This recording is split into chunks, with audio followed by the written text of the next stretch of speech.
So are we working?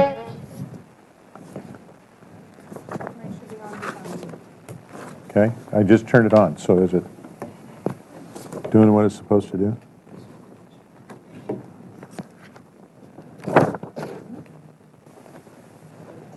Yes, you're Okay.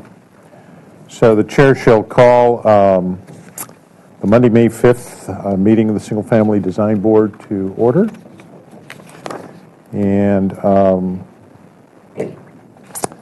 chair will entertain public comment by any member of the public who wishes to address for up to 2 minutes any item on within our jurisdiction that's not on today's agenda.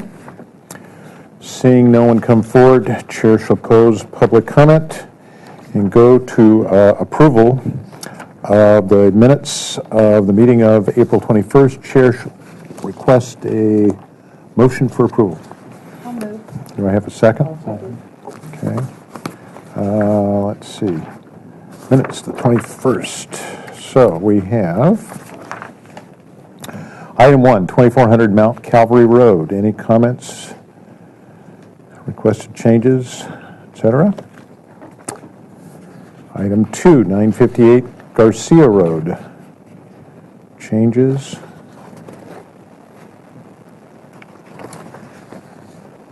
Item 3, 302 Seacliff.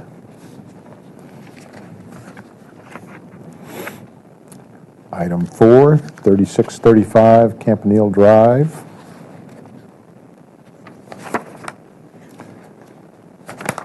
Item 5, 1302 Delaware Road. Mr. Chair, I do want to add for 1302 Delaware Road, item 5. The motion has been changed for the record to read deny the project without prejudice. There's a misunderstanding in the use of that the term prejudice for that motion, and so the city is going with the intent of the board's motion. The intent of the board's motion? Yes. Okay. Okay. Any other comments or changes? Hearing none, chair call for the question. All in favor signify by saying aye. Aye. Opposed? Abstentions? So carried. Just going to hold off a little longer for a roll call. Let's go to approval of the consent calendar for April 28th. Do I have a motion for approval? So moved. Oops, all at the same time. Let's see. Jamie? I'll make that motion. Okay, do I have a second? I'll second. Jim seconds. Mr. Ing?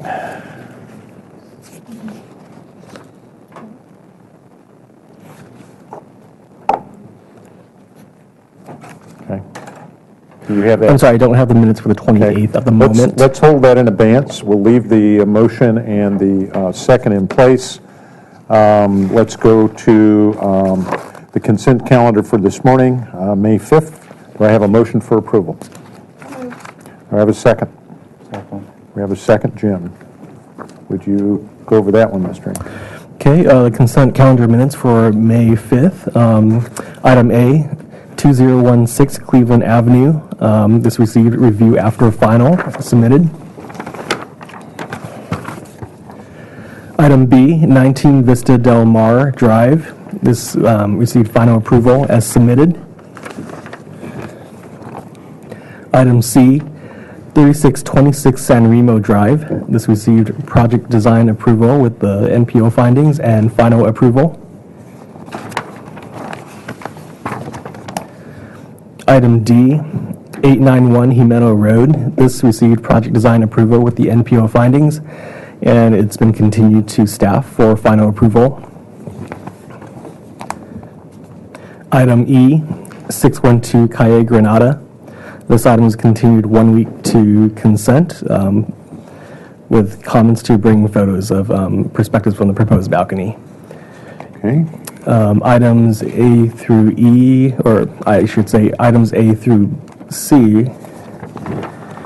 were reviewed by board members Zimmerman and James, and items D and E were reviewed by board members Zimmerman and Pierce.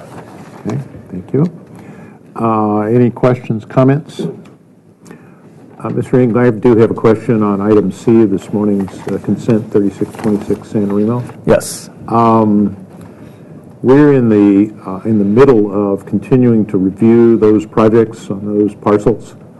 Can you share with us why this piece was allowed to proceed in front of the other approvals? Typically, applicants are not allowed to piecemeal their projects, but in this case, staff felt that the proposed fence has its own utility and was not dependent on approval of the rest of the proposed dwelling units from the project. And so we felt that this fence could stand alone as its own project. Okay, thank you.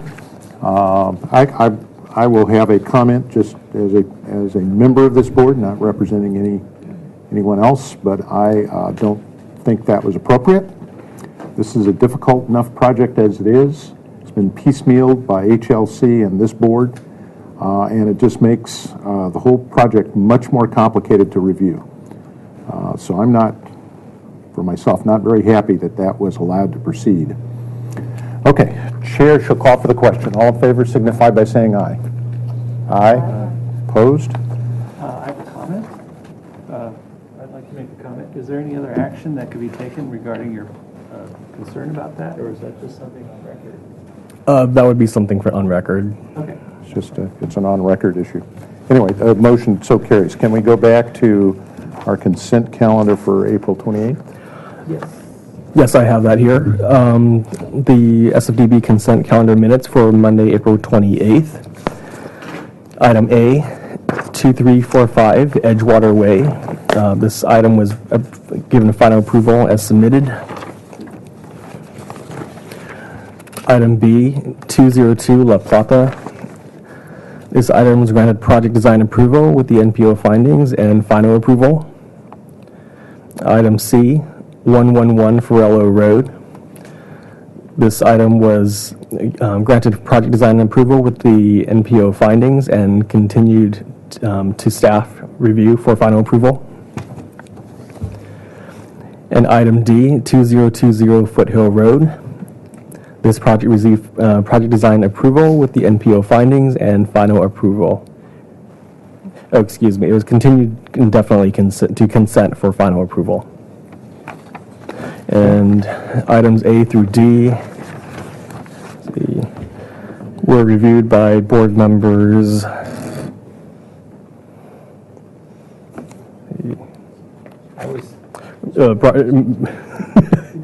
Board members Miller and Pierce, except for item A, which was reviewed by Brian Miller No. and Pierce did item A. Brian Miller, board member Miller and Pierce reviewed item A, and items B through D were reviewed by board members Zimmerman and Woolery. Okay. I have a comment. I don't Yes. You want to add my name or representatives present on the minutes? Just have to Zimmerman say.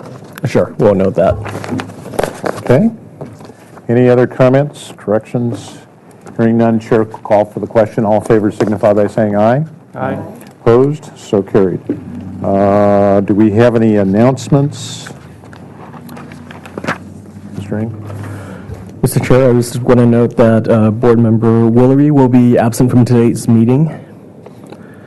And I also wanted to ask the board at this time whether or not, actually I should back up, the project at 3626 San Remo Road, there was a request for story poles to be erected at those properties. These story poles will be available on all the properties, that's my understanding, beginning on the 8th and through the 19th.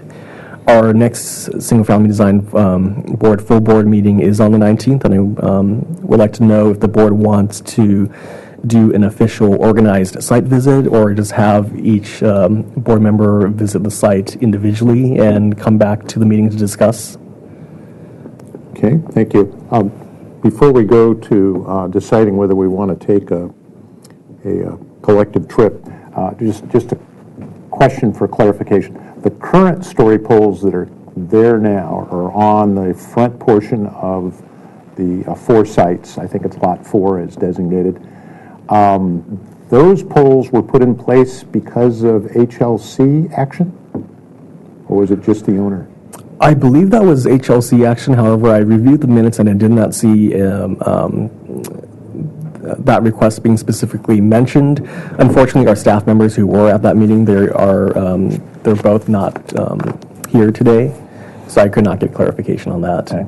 And as I understand it, that project will get reviewed again this Wednesday by HLC. It's on the, at least it shows up as a item on the agenda.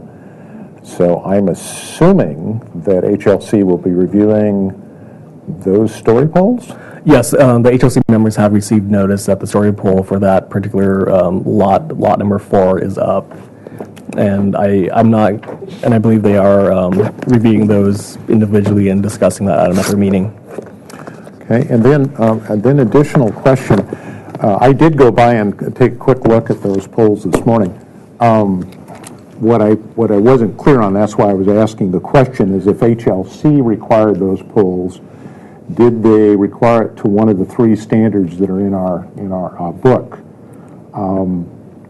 Mainly because I thought they were very confusing, and I would have hoped that HLC had asked for a full level story pole requirement.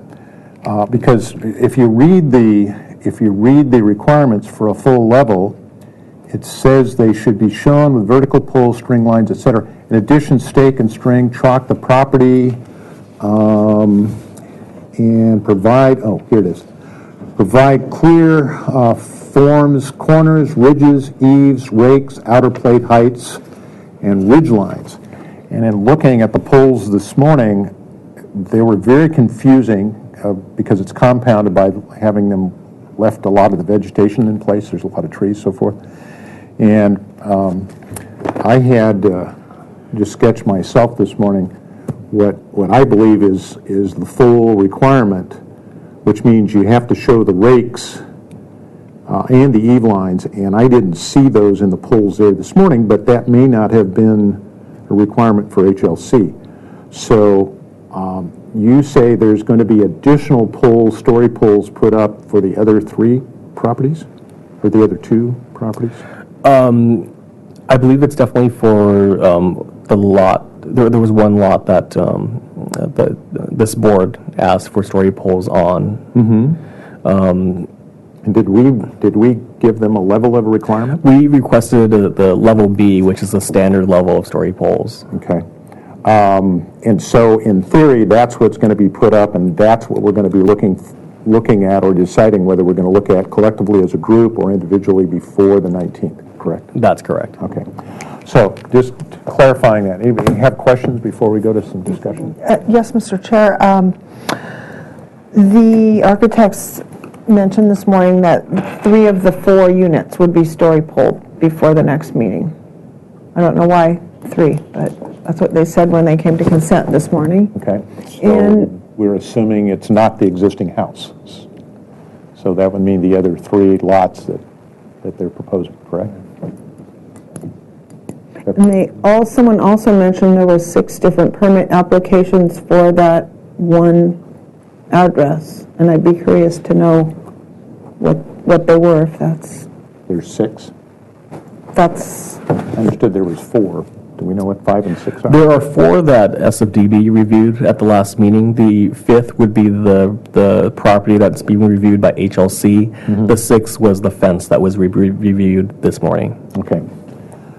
So it's been broken up into lots of pieces. Okay. So having heard that, I would suggest we just take a straw vote. How many would like to visit this site before the 19th? And I'm assuming if we do it collectively, we'd probably do it at 2 o'clock on the 19th. How many would like to visit together? I have a question. Oh, I'm sorry. You know, I had to step down, so, You wouldn't have to be involved. yeah, okay. If you're clear. You don't have to do anything. But given those that are sitting here, just a straw vote, how many would like to do a collective? Okay. So at least that's the folks that are here. So if we could arrange the appropriate trip, I assume at 2 o'clock on the 19th. Okay, we'll make those arrangements. We'll also notice that on the site. Okay. All right, thank you. And any other announcements? Mr. Zimmerman? Yeah, can I comment on the fence? Yes. There is an existing fence there now. On the west and north? Yeah. And the new fence will be put in, the new fence would replace the existing. So we felt that they had gone to a lot of trouble on chalking the location of the fence. They've even stepped back 2 feet from, Your microphone fell out somewhere. No, it's fallen out. It's fallen off the clip.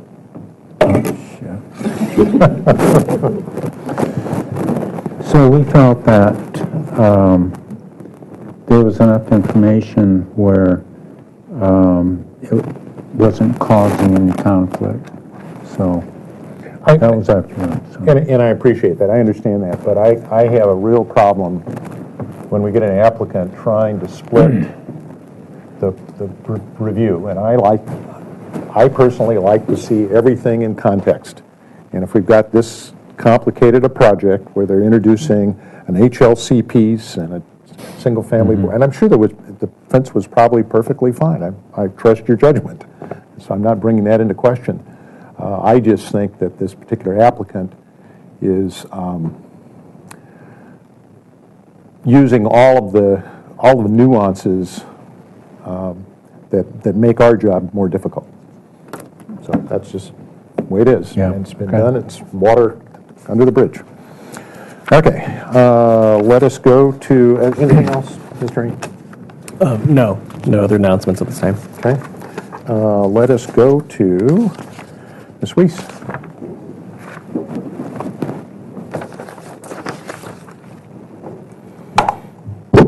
Good afternoon. Betty Weiss, City Planner, Acting Community Development Director.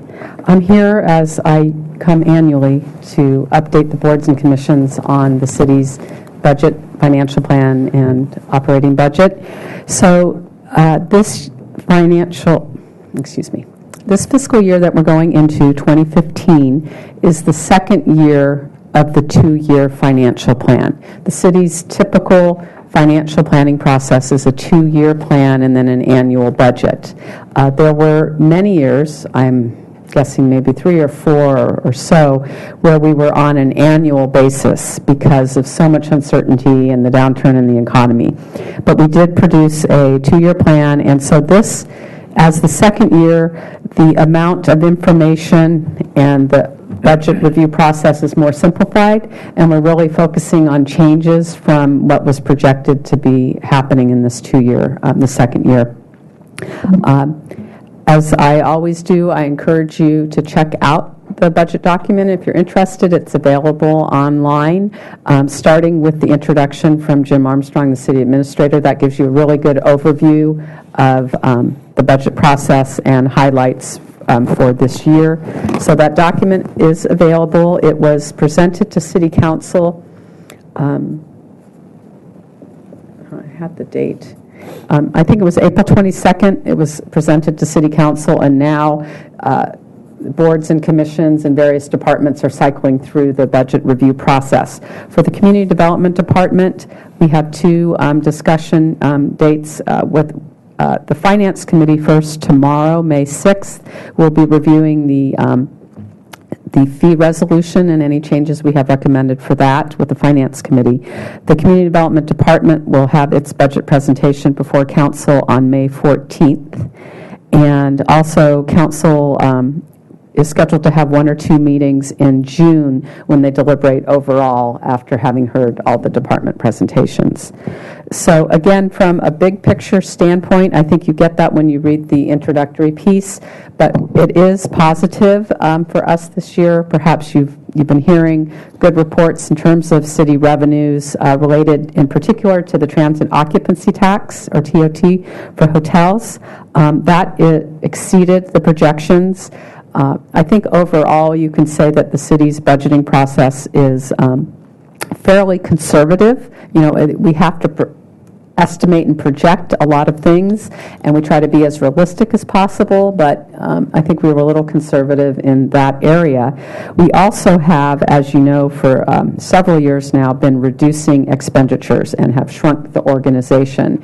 And having done that really has allowed us to, over these last couple years, actually add to council reserves. Understanding the city's budget, you'll want to have some understanding of the city's reserve policy.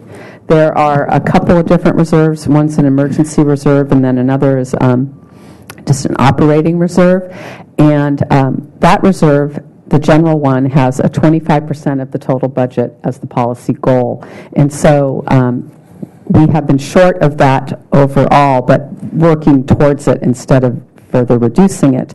And so, again, what's projected in terms of ending this fiscal year and planning for next will be a small surplus. And the City Council also adopted a policy that when there's a surplus, 50% of it will automatically go into capital and infrastructure. Infrastructure needs for the organization is a top priority for City Council. They've recently created a working subcommittee of the council. They're reviewing a report that was done by a special infrastructure task group several years ago, and this will be something that if you want to follow, I think it will be in the news in the community discussions about unmet infrastructure needs. The big item that really wasn't planned for is the drought, and the drought is, planned for in terms of the added costs. There is a long-term water supply program, and the community has done a lot of work in conservation, and we have been through droughts before, so we are have been in a stage 1 drought, looking to move into stage 2 drought soon at the City Council, where conservation and the rate structure will come into play. Also, the larger financial issues related to the drought, including possible water purchases, and then exploring the possible permitting and reactivation of the desal plant. So the city is setting up an accounting, a special drought fund, to keep track of what all the costs are related to that. I think you all are somewhat familiar with the city's various funds. There's the general fund that the Community Development Department is funded through, and then there are enterprise funds. Our water operation for the city is an enterprise fund, like the airport or the waterfront area, where the fees and services and bonds and loans and all those programs are all to serve water purposes. So that's what we're looking at right now in terms of costs related to the drought. So in terms of the Community Development Department, I just want to touch on a few things. There is a change in one of the line items that looks like an addition to the budget, and that is our Community Development Director, Paul Casey, the prior director, was, I think for about 3 years, part-time Community Development Director and part-time Assistant City Administrator. So they actually cut that line item in half. So when you were to see the budget, you'll see about $100,000 going into increases, and it's not just the Community Development Director's position. I'll explain there's a few other changes, but it's not really growing by that much. But we have a new full-time Community Development Director who will be coming to work with us sometime in June. Another change in our budget, again, doesn't really affect what we do in the way of coordinating with the arts community, the Community Arts Commission, and the Visual Arts and Public Places Committee, VAP. But what the City Council and city administrators have decided is to take all the community arts and promotions activities that were spread out through all various departments, including community development, and put them in one fund under the mayor and council's office. So if you look at our budget, you'll see a reduction, and that is related to just moving those dollars. There was also a small amount of money for an economic development program, and those dollars are moving to the city administrator's office as well. Again, I, as a city planner, have a role in the economic development program for the city. I meet with applicants, possible business expansion, projects all the time, and that's just really part of my regular position. Some other news that's positive, we are looking to restore one of our building inspectors to a full-time position. That has been a shared 50% building inspection and 50% water conservation, and that was done because we needed to reduce our budget again over the years, and the development activity is increasing, so we've projected that we could cover bringing that building inspector back full-time. The one other change that we have is plan check services. Those of you, I think everyone at the table is involved in some form or other of development activity and permitting. You know that plan check, we can get really busy, and the time frames that we give people in terms of what to expect for turnaround, it's very challenging. And particular in planning, we have the only way we've even been able to keep up at all has been through a lot of overtime and assignments throughout the division to other staff that don't normally do plan checks. So we are being authorized a new position, so we'll have a second plan check position in planning. And the mayor actually highlighted this in her State of the City report as something that we really need to do to provide better service. So that's the one real enhancement that we have for the budget. Also, I think you all know that the budget process looks at expenditures, revenues, all of that. But in addition, our performance program and our major work efforts are included as sections in the budget. And I just want to highlight a few things that you'll be involved in and hearing about. The big one is the new zoning ordinance. We are authorized funding to bring on a consultant to work along with city staff and the city attorney to completely update and modernize the basic structure of the zoning ordinance. The city's zoning ordinance has a lot of special ordinances, and we aren't talking about, for example, changing the condominium conversion ordinance or the growth management ordinance that was just done with the general plan, or the transfer of existing development rights. Those kind of specialized ordinances, but what the new zoning ordinance will do is look at all of the bones, the basic structure of the zoning ordinance, which, as I think you know, actually dates back to 1957. So we'll be looking at the zone classifications, and one big issue, because it does relate to everything, is parking. So parking will be the big issue in that project. I know the staff will be coming to your board meeting soon to give a more thorough overview and begin to solicit your input in that. The housing element, that update is underway. We're required to update that this year. Another major effort is our local coastal program. That hasn't been comprehensively updated since 1981 when it was first certified. We also have a fairly active historic resources and preservation program. And then we have been also seeing development activity in general go up. So those are just some highlights of work underway. As far as fee changes go, again, as a second year, we had projected a 3% increase in most fees, and we're following that same program again this year.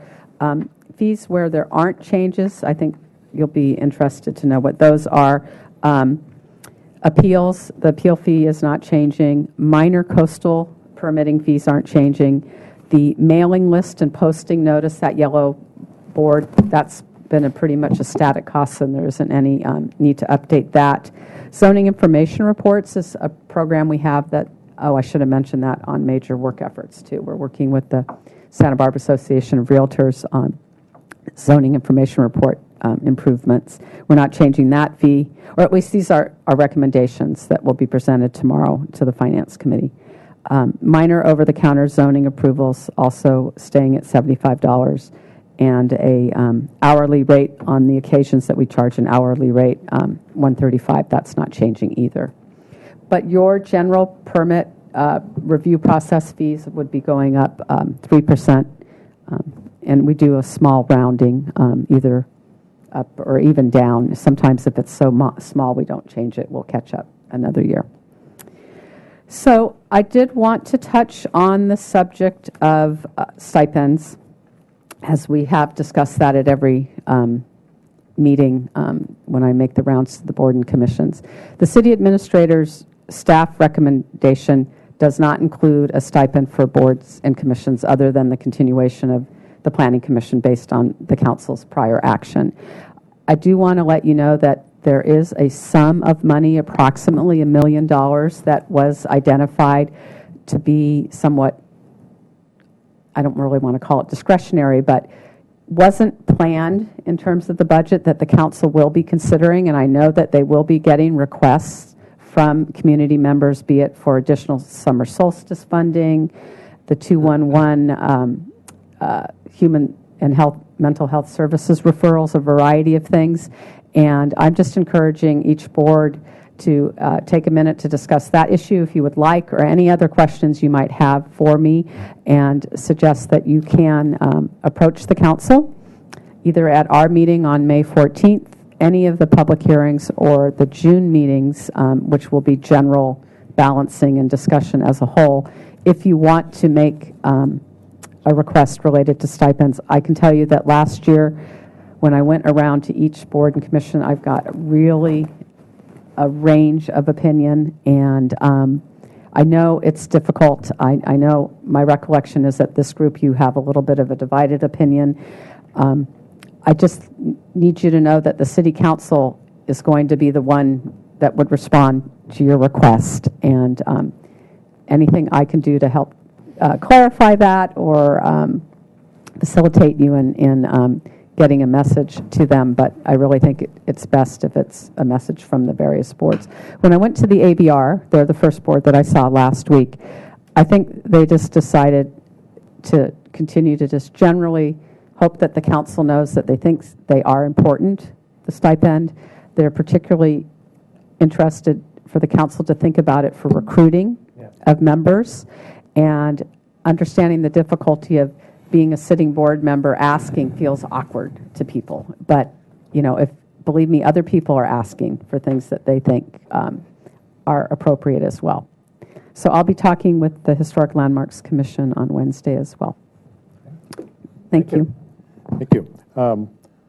Let's go to questions. I've got several, but I've got one on stipends, but let's go to questions. Anyone?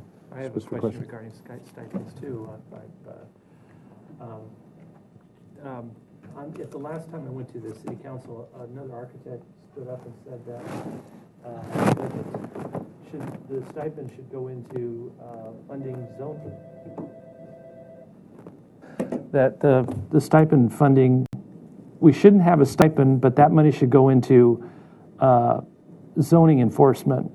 Now, I guess my question is, if we don't have a stipend, does that money go into zoning enforcement, or does it just go into another, does it make a difference? The city council did fund some additional hourly staff last year for zoning enforcement, and we do have those 2 part-time positions retained for this year. Yeah. This is all general fund monies. As I explained, the one added service that is recommended from the city administrator for our department this year is the plan check. So it's somewhat of a similar situation. I could see someone from one of the boards saying, well, we'd like to have stipends, but I understand you're putting the money to plan check. Well, this is the staff recommended budget. It really is almost a separate matter that the boards and commissions could approach. I don't think you have to trade it off specifically to any expenditure in our department, if you would like. You can just pose it as a general question. Thank you. Biddy, I want to follow up on the stipend issue. Historically, what was the stipend for this board?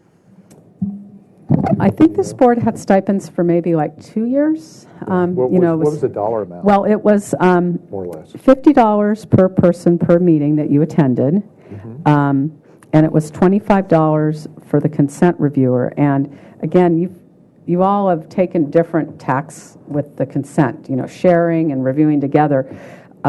we added the consent review specifically when SFDB was doing all that consent review with the fire rebuilding. But it used to just be basically $50 per meeting. But I came up with, I think it's about $9,000 if you do just the $50 times 7 people times 26 meetings. That's about $9,000. A year. A year. Okay. But if you add the consent with only one person, I'm sorry, I don't think I have that figure exact. Okay. But it's going to exceed the 9,000. Yeah. Okay. And so if what I heard you say is there's about $1 million of money out there that hasn't been allocated yet.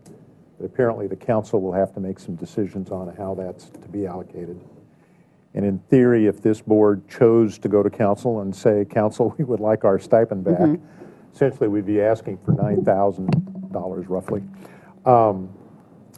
That would occur if council said, oh, okay, that's a great idea, we'll give you $9,000. Would that occur this coming fiscal year, or would it go into the next cycle? It would start July 1st, 2014. Okay. That's the beginning of the fiscal year that we're talking about. And the next chance for consideration of stipend would be I assume, the next 2-year cycle for budget, which starts when? Well, More or less. we start working on it a little bit right before the end of the year, the holiday, but it goes in earnest. The budget process starts in January Of this year? of 2015. That'll be, 2015 is the serious discussion about. well, at least internally. The council adopts a budget annually before the end of June. Okay, each- so it's each because year. it's July to July. Yes, So in theory, July 2015 would be the start of the next 2-year cycle. correct. And so between now and that point, there'll start to be discussions about that 2-year budget. That discussion will really start in January next year. And so just back to my colleagues here, essentially what I think I just put together is if we chose to, we could go to council and say, we'd like our stipend, and we'd like it in this year. Council could say yay or nay. If they said nay, then what I think Betty's just shared with us, the next opportunity for that discussion starts in early 2015 for a theoretical adoption for a budget in July or end of June of 2015. So that's the window we get to look at. Okay. But really, most realistically, your input around this same time, the hearing time is really the best time. And Yeah. it looks like the 14th is maybe the better target. Sure. Okay. All right. But I'd like to come back to that, but I have some other questions. Just in general, we kind of start to get a sense of where things are going because of how big our agenda is. So sometimes over the last several months, we've had some really long ones, and we have some real short ones. Today, we have a relatively short one. And I thought I heard you say you're beginning to see a sense because of the national view of the economy that looks like it's starting to pick up a little bit and things are moving forward for most folks. Do we have a sense that in Santa Barbara we're going to maybe see some increase of residential building, or what's your Well, take on that? interesting, the single-family design board and single-family projects didn't drop as much as other types of development. So this board actually stayed busier during the last few years than some other. We've had many planning commission meetings canceled, whereas your board, I think, hasn't probably had any meetings canceled. So, and you've had fairly busy meetings, like you say, some heavier, some lighter. So I would expect for this board to continue. I mean, most of the development in our community is actually single-family development. That the number of parcels developed in that land use is very great. And because this ordinance that we operate under brings in a fair amount of review, any second-story additions, hillside areas, there's a lot. So I would expect this board to more or less continue on average the way it has. Yeah, the way it has. But in other areas, we are seeing more interest in multi-unit residential development, and then different business upstarts, store changes, things that the Historic Landmarks Commission sees, and some institutions have been plugging along, and they're still plugging along with their major projects. But it is a little bit more than in past years. Like 2009 was very, very slow, 2010. Okay. One of the challenges that we've had of late, it's come to our attention, and it's been brought to our attention by even folks from the ABR, is enforcement of the design approvals. Not so much the enforcement of general building stuff, but the design approvals. How many building inspectors do we have? You said we get to add one more. How many do we have? Well, we'll be restoring to full-time a position that we have as a split position right now. And I'd have to think this through. In the building inspection, we have a supervisor position. We also have 2 or 3 seniors. One is electrical specialty, another is plumbing, and then another is working on expired permits. So those 3 individuals do field inspection, but they also are involved in some specialty plan check and such. So supervisor, 3 seniors. We also have a senior or lead related to enforcement, and she also, although she manages the enforcement, she does building inspections. So that's now up to 4 inspectors plus the supervisor, and then 2 more, so 6. We have 6 building inspectors, but it's been more like 5.5, plus the supervisor. Okay. And their duties do range from enforcement, specialty plan check, various administrative things. A neighborhood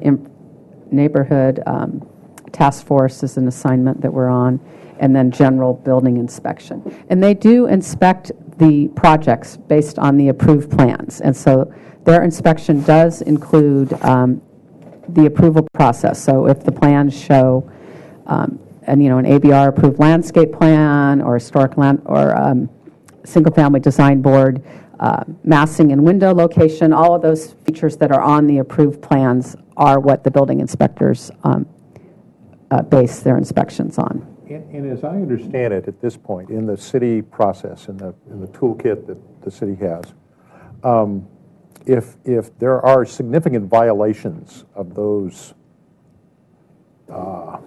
design reviews, HLC, ABR, single-family design, there really isn't any penalty system in place. It's primarily back to the boards to decide whether or not they accept the whatever changes may have been made. Is that No, true? actually, that's not correct. We have a administrative citation program. Oh, you do? Okay. And a fine for violations, and this applies to all kinds of municipal code as well as approved plan violations. So we have, typically, we do an investigation. We determine if there's a violation. In the case of construction projects, we'll issue a correction notice and give people a time frame in which to comply. Typically, those do just come in and get the approval, but in the event that timeframes were dragging on and abatement wasn't, our goal is abatement in all enforcement cases. It really isn't about collecting the fine, but it is important that you know that we do have in the municipal code an administrative citation and fine system for enforcement. But what you're talking about is typically the project will come back to the design board. Yes, that's because we're looking and seeking abatement. But in the event that that wasn't happening, or say it's a property owner that's not under any review, but they've built an illegal structure or they've regraded their backyard or something, if they aren't taking the necessary steps in a reasonable schedule that we set out, then there can be administrative citations up to, I think, $150 a day for the violation. And that's Yes. implemented through the city attorney's office? Through our enforcement staff, the same inspectors as well as the city zoning enforcement staff.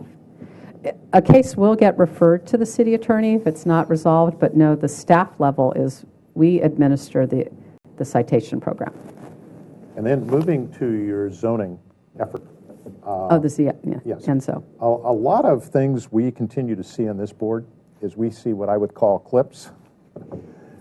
Because of the nature of some of the zoning overlays that were implemented after 1957 and later on, we tend to see a lot of projects come in where the setback lines now is shifted, so we get a corner of a garage or a clip off of a roof or whatever. Are you going to be looking at those kind of things? Yes, we are, and we know you'll be interested. We are looking at what the various zone changes and downzoning, actually, that was done in 1975, created all these different setbacks. And we're really going to look to either come back to something that was reasonable in the first place across the board, or new mechanisms to allow uniform development with a less of a review process. And perhaps increasing the various design boards' authority to resolve those here at one meeting, instead of how it is now, there's you and the staff hearing officer and all that back and forth. Okay. And then on the drought. Yes. We look at that pretty thoroughly here in this board. I mean, we really, take to heart the landscaping issue. I'm assuming that if this drought continues to get really bad, I mean, we haven't seen any rain for a long time. We don't know when we're going to get it. At this point, we can only kind of implement the toolbox that we have in place, the tools that we have in our toolbox in place. Anything that would cause us to try to do more stringent drought control really is an issue of policy set by council? How does that work? Yes, that's correct. We feel that in normal conditions, and normal conditions include planning for droughts and different cycles, that the city's guidelines and ordinances related to water conservation, drought-tolerant, appropriate landscaping, as your landscape professionals know, is really a quality set of tools, and it's consistent with state law that requires conservation-minded. So our normal status quo is good, and that is what you all help make a reality in the community. It would be a declaration of council we're just about to declare stage 2. The stage 2 ordinance has restrictions on existing development, and it talks about timing for irrigation. It doesn't require anyone to remove any landscaping, or it encourages, of course. I see all around the community people are converting out their landscaping to be more drought tolerant. Stage 3 is where development restrictions could come in, and they have in the past. And I don't want to get ahead of myself or ahead of you or the council or the community, but in the past, when we were at the stage 3 level, one of the things that we did is your board, a board like yours, ABR, would review a project and approve a landscape plan. But then they were put aside, and we kept track, and we got bonding, we did all these different things so that people would defer the installation of the landscape plan. So I'm not sure that would happen again, but it could possibly. And for the board, there were a few exceptions, and we would work with you to find out if we have like major erosion control. Certain things where certain aspects of a landscape plan would go in, and then deferral was the norm during the extended stage 3. And we don't expect to be addressing that right away. We're taking it methodically, into stage 2 is where we're headed now. Okay, thank you. Let's go back to stipends. I know we've had that discussion, but it seems to me that maybe what we might want to do as a board is formulate that into a collective decision amongst those of us sitting here. We're missing one member. And I'd be happy to take that message to council on the 14th if I felt there was some kind of majority opinion. One of the things we could collectively do is go to the council and say, we'd certainly like to reinstate the $50 per meeting number, or we'd like to reinstate the 50 and the 25. And I'd be happy to carry that message, but I don't want to do that unless I get some sense that you all would like to do that. So maybe a way to do that, because we still get to rule this under Robert Rules of Order, we can still make motions. The chair would certainly entertain a motion for that subject if somebody would like to make it. Well, I'll make a motion to, if you would like Fred to represent our board, and I highly encourage all of us to be there, actually. I think numbers make a difference to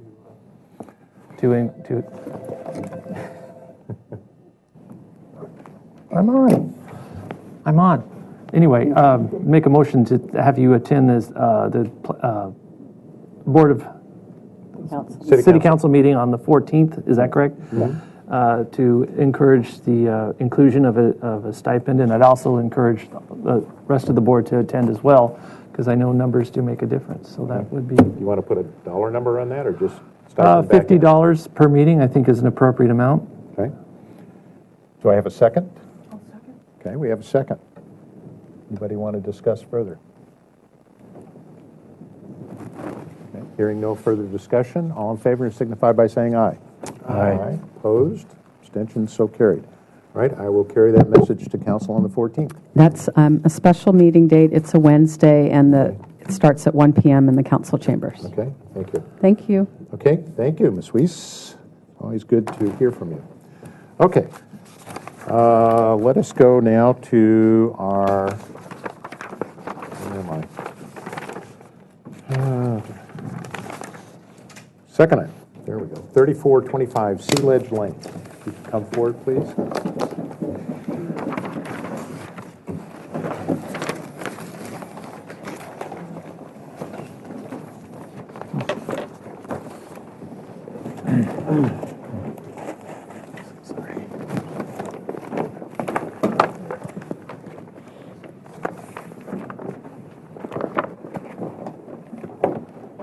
If you could introduce yourselves, please.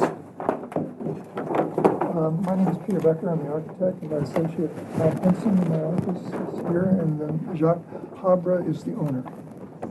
Okay, this project was last reviewed on July 29th, 2013. Project is here for project design, and final approval is requested. Project has to comply with the Planning Commission Resolution number 008-13. Do we have some minutes of our last action? July 29th. This is, I believe so, Mr. Chair. Number 1, add the north arrow on sheet 1. Number 2, reproduce tier 3 stormwater management plans to confirm compliance with case planner Kelly Brodesson. I'm not sure if this... No, that's the 13th. So first, so that's it? Okay. So, and I believe we gave it final approval with those following conditions. So if you'd like to address those 2 points? 2 points. Yes, please. The north arrow being added. Okay. All right. And drawings? Yeah, and the erosion control plan was updated too. Okay. And But in the meantime, that's shown on what sheets?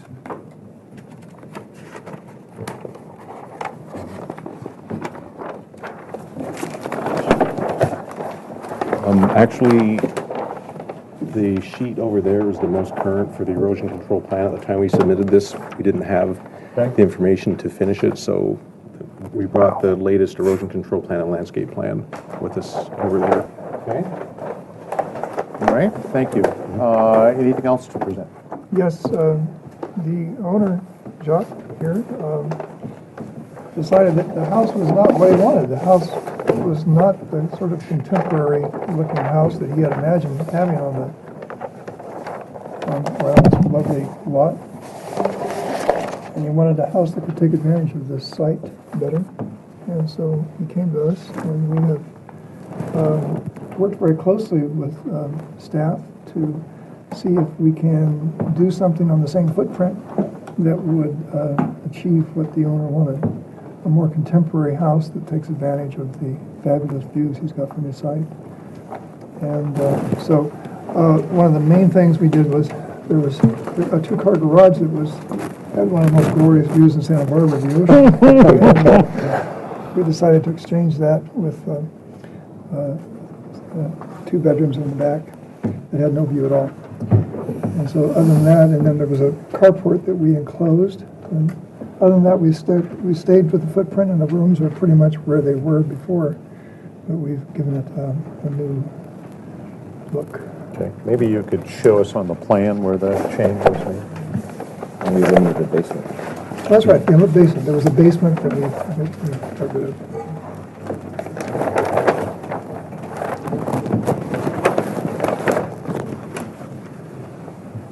So these were bedrooms on the previous design, and the garage was here on the first floor, and this was a carport. And planning wasn't thrilled with the carport there, and the owner said he didn't really need it, and he'd rather have an enclosed patio off of the yard area over here. It's the only usable yard area on the property. So this is the flip-flop. This was the garage, and these are the bedrooms. So we flipped these, and then we're enclosing what was a carport underneath the second-story master bathroom. And so how does the cars work on the site plan versus what it was before? You drive straight. Straight into the garage. And before you were driving down to here? Yes. Okay. And the outline of the house is It's essentially the same. same that it was before? Yeah. And the heights are essentially the same.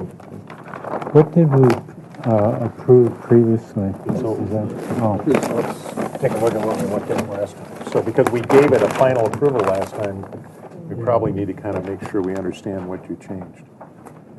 So those are the two bedrooms with no view, and that's the garage with the great view. So these two bedrooms moved there, and the garage moved there, Okay, and the entry to the, this way. oh, was this one? All right, so now you're entering into a garage that's here. Yes. Okay. And in terms of architectural elevations, that's what we had looked at before. And so now that's been translated into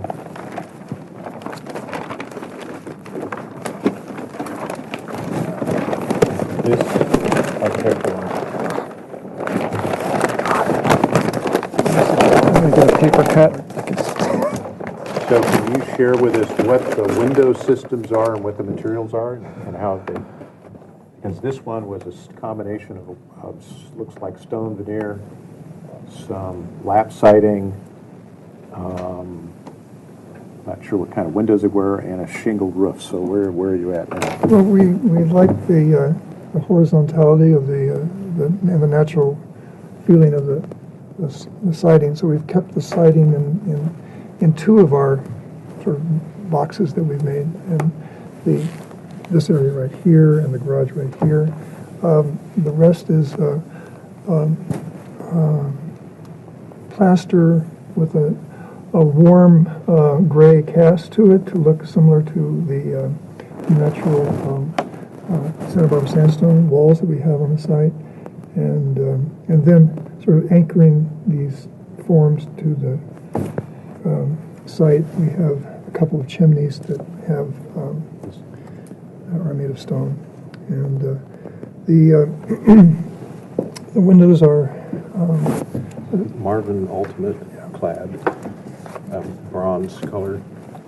Is the color board in that plan?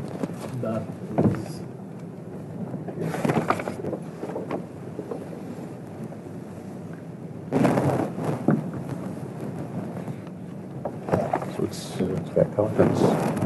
Those are the windows. They were white before. Turn that around also, Oh, so you yeah. can see the other side. Oh, so that's the back, which is, this. That's the faces. This faces the street. So here you see the siding would be on the garage right there, and then on this thing right here. Portion. Okay, and the garage material is what? Garage is, well, we have this natural cedar siding, and the garage door would just be painted wood, I think. But it's a panel deal. Panel, yeah, Roll it. yeah, roll it down, paint it. And the cladding, what type of stone cladding? It's an Eldorado stone. It's the bottom. It's this one here. Okay, so it's in that that- pattern? Right, Yes. yeah, very ashlar, An ashlar pattern? yeah, very, very, very smooth. And how are you dealing with the stone, with the chimney cap that you've got to have for fire, et cetera? These chimneys, the 4 in the bedrooms, are all gas only, so They those don't are, have a- they don't have a termination cap. This one here will probably open it up, this will open it up to the one side you can't see, and then the other 3 sides will be surrounded by stone wall, so it'll look like it's a 4-sided stone wall chimney, but the 4th side will be open. So that's that elevation? East? Yes. So we'd see a- We could just have a... See a hole there or something? Yeah. Okay. Okay. Glass balcony rail. On the previous plans, we had some light fixtures we had looked at. They're Yeah, the same the same ones, fixtures. yeah. Okay, and are they the same fixtures or different Exact same fixtures? fixtures. Okay.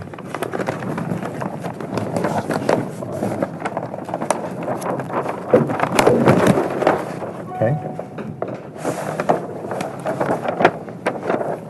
All right, and then this appears to be some kind of reveal. What is that?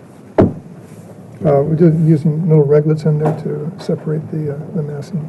So are they metal reglets? Yes. Yeah, metal What color? reglet. What color? They match the Match the adjacent. plaster. Yeah, So they match the match the adjacent plaster. Right. Okay. And then this element is stucco also?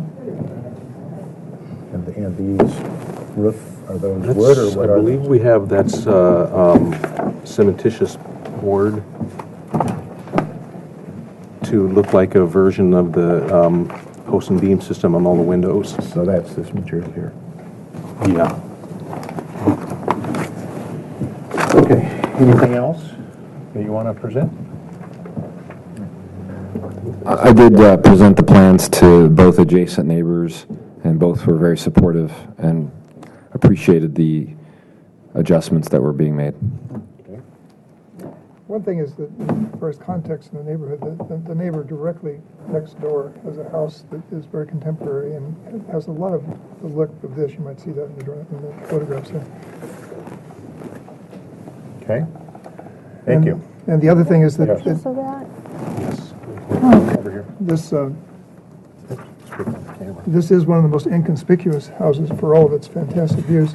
It's at the very end of this little road that's turned into a private driveway, and at the very end, there's one other house. So the only person who would ever really see this would be that one person down at the end.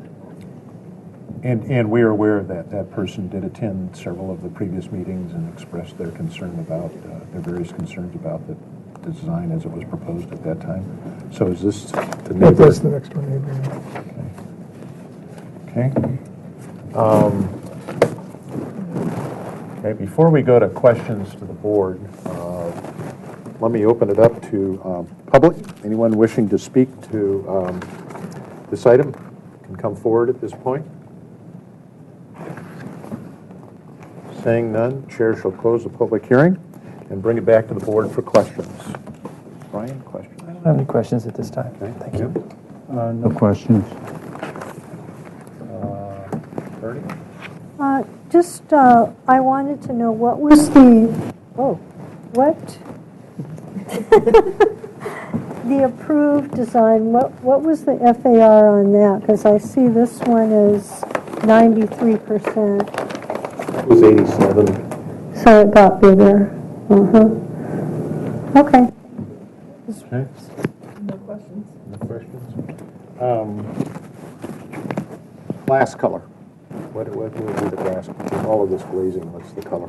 Is it clear or Some does it have a tint? We haven't talked about that. How much tinting? Yeah, some slight tinting we talked about briefly, something that would blend in with the earth tones of the Warm color material. tinting. Okay. And as I look at it, I guess the question comes to mind, given that this fireplace isn't really needed, because you indicated these were all gas units. The other ones. That's this one. Is it this one? Yes. Okay. I'm looking at it, I guess, if I flip it around. Flip it again. Yeah. I guess my question is it really necessary to your composition? Well, it seemed kind of nice to have the two fireplace, even though they have different functions, and it's like the gas versus wood burning, that they are fireplaces and they have the same function, and they're both kind of spikes in the ground, and they should be the same material. I see that, I just, in your model, it's like that wants to be over here. It's hugging this, Yeah. it's hugging this space here, and it doesn't seem, It's existing fireplace. yeah, as valuable as if it were, you know, in terms of a structural composition. That's There are why, a lot of things there. that's why I was But this is asking the question. This is a remodel of a remodel in a way. Okay. But I agree with you. But anyway, that's the idea. That is an existing fireplace that we're Okay. going to say. Any other questions? Not, let's go to comments. Comments, Mr. Miller? Hold off. Okay, you going to hold off? Jim? Well, I like the design. Much better than what was approved initially. I think with the stone and the wood and the dark metallic window trims, I think it fits the site very well. Okay. Bernie? Are we in comments or questions? We're in comments. Comments, okay, all right. All right, well, when I look at the neighborhood, I look at what's here now. Okay, so that's what we have. We have a beach cottage, beautiful site, amazing views with, I know, an opportunity to enhance everything with maybe some glass and maybe a contemporary design. But to me, this one is way too big, it's way too ostentatious, and I can't make the findings. Okay, thank you. Lisa? I'm going to hold off for now. Okay. Jamie? I'm not sure what I think yet, but I really like the design. I think the design is beautiful. I am wondering what Bernie just brought up, actually. I can make comments now unless you want to, Fred. No, go ahead. Yeah, I'm, it seems a little too big to me, and maybe a little less glass on this elevation, but I think what do I want to say, the flow is a lot smoother than the previous design. But I think that's my only comment at this time. Okay. Can I ask a question? Sure. Where was the additional square footage added? It's the enclosed carport that was underneath the second story. So the Doesn't mass is, there's no change Yeah, in the mass. yeah, and the mass is the same. Well, the big change was the staircase. The staircase was actually part of the bedrooms on the second floor and the basement. There was a basement before that was approved, and that was that eliminating the staircase from the usable space added most of the square footage. Now we're using it in the entryway, so just better use of space. It's really the same scale as before, too. It's just, we may need a person there or something to put it in a scale. When you just look at this, it might look bigger than it really is. So I have a question. So you're saying the height is the same? It's actually a little shorter. It's a little lower. If you look at, they've indicated the previous ridge line here on this drawing here. And up here. Okay. Mr. Chair, Yeah. is this the property we reviewed earlier this year? Yeah, we last, well, excuse me, we last reviewed it last year. We saw it in July of last year. Old, right? Yes. Yes, and this is the design we looked at. And one of the questions I have to my colleagues is the previous, without going and looking at precise minutes, the previous set of drawings, remember we gave it final approval. And the applicant has chosen to come back and share a completely new architectural approach. So in some sense, we're kind of starting over again. But in the previous one, we had what appeared to be some kind of landscape plan, but as I recall, it wasn't extensive, and it was basically holding on to most of the landscaping that was already there, and it was just landscaping around the house. So is that still the case? That's still the approach, yes. So, but last time we apparently asked for something because they did provide us with some landscape drawing. Did that occur this time? Yes. We pretty much just traded, where's let's look at the new set. Is that the one that was rolled up? Let's look. I Take think one so. of the, no, because it wouldn't have this receipt stamp on it. Oh, that one. Take this back.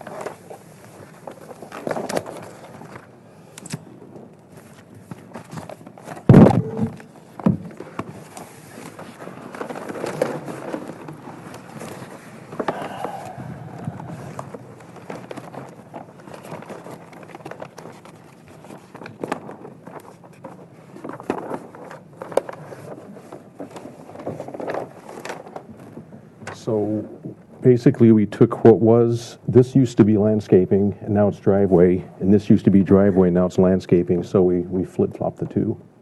And And I believe most of the rest of this was just it's as all it is. existing to remain. Okay?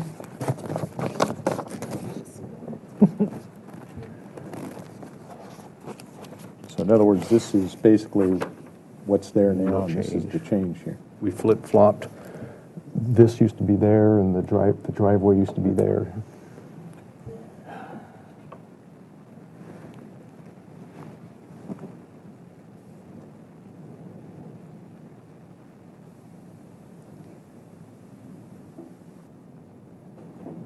Okay? Mr. Chair, Yes, ma'am. don't the building codes have some requirement, like how much glass can be acceptable, and how much is that? It's a long calculation, and we're under that. It's not a clear-cut Okay. number. Did the board notice too that the proposal includes glass railings all along? Can you share with us where that is? On this master balcony here. Okay. I think that, anyone else, other comments? Yeah. Mr. Chair, may I make a comment? Not yet. Let us finish our comments, please.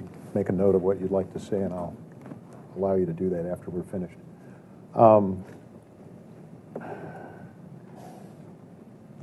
Historically, at least this sitting board has not approved glass railings. So I'm going to assume we may want to have a little more discussion on that. Given where this house is, not a lot of folks see it. One of the things that I believe we've been a little adherent to is having glass rails, particularly on homes on the Riviera, where we can see them all across the city. This one you get to see it from your sailboat or your kayak out in the ocean. So I don't know how the board would feel about that. I'm always caught with these very large homes. I guess I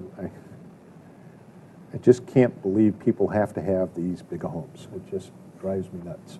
But having said that, and I realize that this has jumped from 87 to 93. But as I've always pointed out, we take every project on a case-by-case basis, and this may be one where we probably could live with something that's above our 85% guideline, given the fact that not a whole lot of folks have to deal with the size, scale, and bulk of this place. I'm just continually concerned about people having to build gigantic houses. It just rubs against my grain, but that's a personal viewpoint.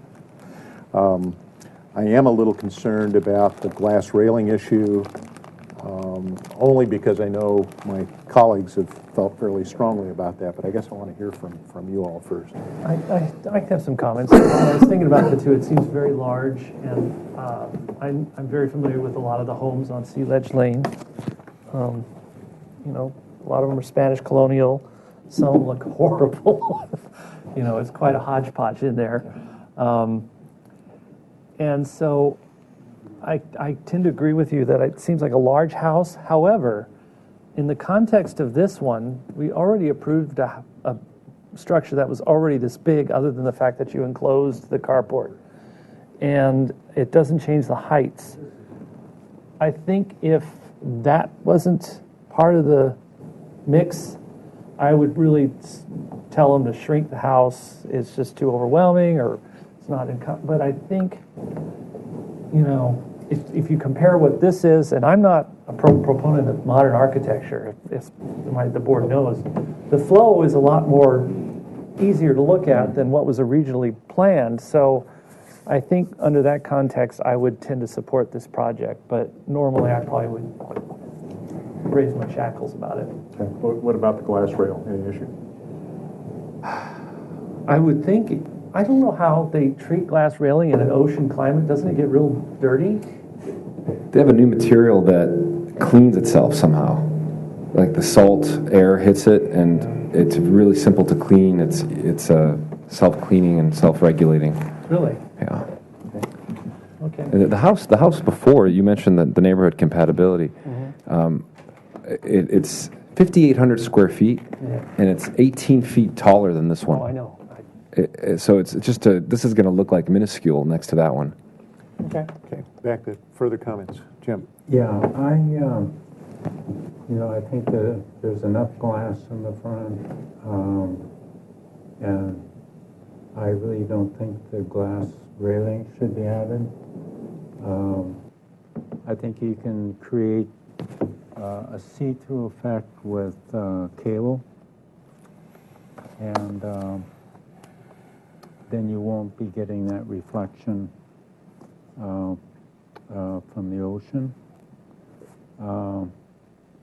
And I'd like to see again where you added the square footage, what it popped it up to. So you enclosed the carport, which was here. This used to be a carport. Then you added this. Then we added a little hallway to get to it. Mm-hmm. There was some mention of staircase? This area is reconfigured. The stairway used to come around like this, and we moved the stairway into the entry. I think that, the number of bedrooms that you have now and the large rooms, I'd like to see that removed and have the FAR come back down again on what we approved before.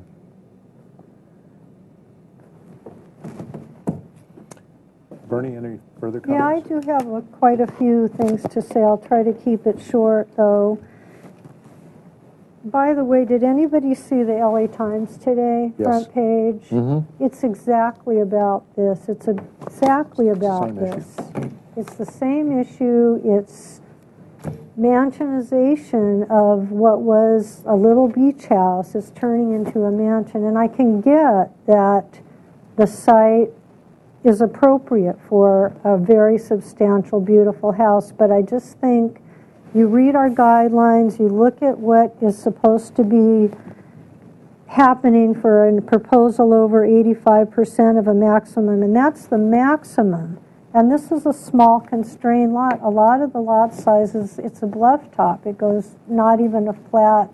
So I just think we want to err on the side of caution on this. He can meet the guidelines by bringing it down. It can still be contemporary, and I can even make the findings that the design could fit the neighborhood if we see some more pictures of some other houses in the neighborhood that are about the same size. If, I don't know if we have to revisit story poles on this or not, but I just think we need to err on the side of caution. Thank you. Okay. William, Mr. Chair. I can appreciate the change in the architecture, but I agree with my colleagues that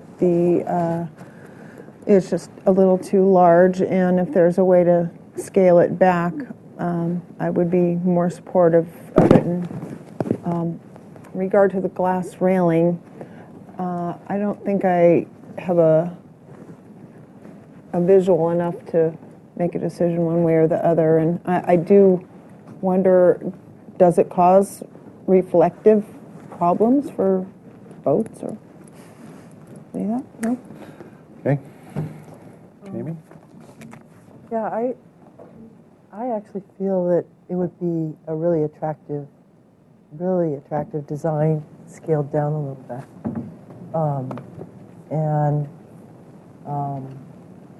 I don't know what it is about, maybe it's just all that glass in the front gives it the feeling of being quite a bit larger than the last design. I think that I agree that the cable railings would be a good idea. Further comments? Board, let's go with the applicant. You had something you wanted to share? Yes, we are asking for a final approval today. This has been a 2-year process, and when I went through the process of this new design, we took very seriously your comments last time around about scale and about size, and that's exactly why this is a smaller project. And I think that needs to be really examined here. The FAR went up because I have better architects now. It's not because we added any square footage that increased the bulk and space here. Everyone at staff said that the carport should be enclosed. They didn't like it. They thought it was awkward looking, and it wasn't required. We lowered the building height. We actually went with the plate on the new construction is at the level of the garage, so we're starting 2 feet lower than we were before. So the size of the project has reduced since your approval of the prior larger size. So we've taken your comments very seriously, and we weren't going to come in today maybe suggesting a little increase in size and bulk. We've actually gone backwards. The property next door, as far as neighborhood compatibility, it's literally 18 feet taller than this house. 18 feet. And it's 5,800 square feet. And it's also very important when we examine FAR that we examine the exact nature of the lot. This is the only lot on Sea Ledge Lane that is almost entirely flat because I don't have any bluff top. My property is above another property. So the way that they designed the space is that they gave this property 2 other parcels that are about 80 feet away that are considered oceanfront. That's being factored in here. So what I'm trying to express is that if you really calculate the FAR properly, in terms of what that part of the parcel is, it would be much lower. So with that in mind, I would kindly request that you allow us to proceed with the working drawings. And the issue regarding to the railing, we felt that the glass would actually look the best. This new glass is actually very intelligent. It's self-cleaning, and it has this little anti-reflective glare built into it. We really put a lot of thought into that. So this has been a very, very long process, and we take your comments and your feedback very seriously, and that's why we came in with a smaller project here. I hear what you're saying, but you bring up this issue about the glass railing and this new product they have. I would probably want to see a sample of it because you're actually, as far as the design of your house, but educating the board in terms of how a glass that's non-glaring can really affect the architecture of the building. So I'd actually be interested in seeing the glass railing. Well, I would be delighted to make any approval contingent on the glass railing being, Well, see, here's the thing. You've completely changed the style of the architecture. So it's kind of hard for me to comfortably just give you complete design approval without a little more analysis of the new materials that you want to put on the house. Though I understand what you're saying. Yeah. So I guess that's kind of where I'm stuck in terms of I would like to see a sample of the glass railing.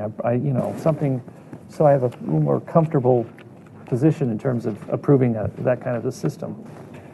Do we have anything that we can show? We could get something. Okay. The other thing that to your point, Brian, is that the last time that we went through this process, there was some concerns, as the chair pointed out, from the neighbors, and there have been no concerns this time around. They all are very supportive of this design. In fact, the neighbor down, the only person in Santa Barbara that will regularly see this property appreciates that the garage is in its new location, that the design has been reduced in terms of height, and they've given me some very positive feedback on this. And so again, we're really looking forward. We're looking to move forward after everything we've been through. It's been challenging to live with a construction site, which is what I'm living on right now. Okay. Thank you. It's now back to the board for a decision.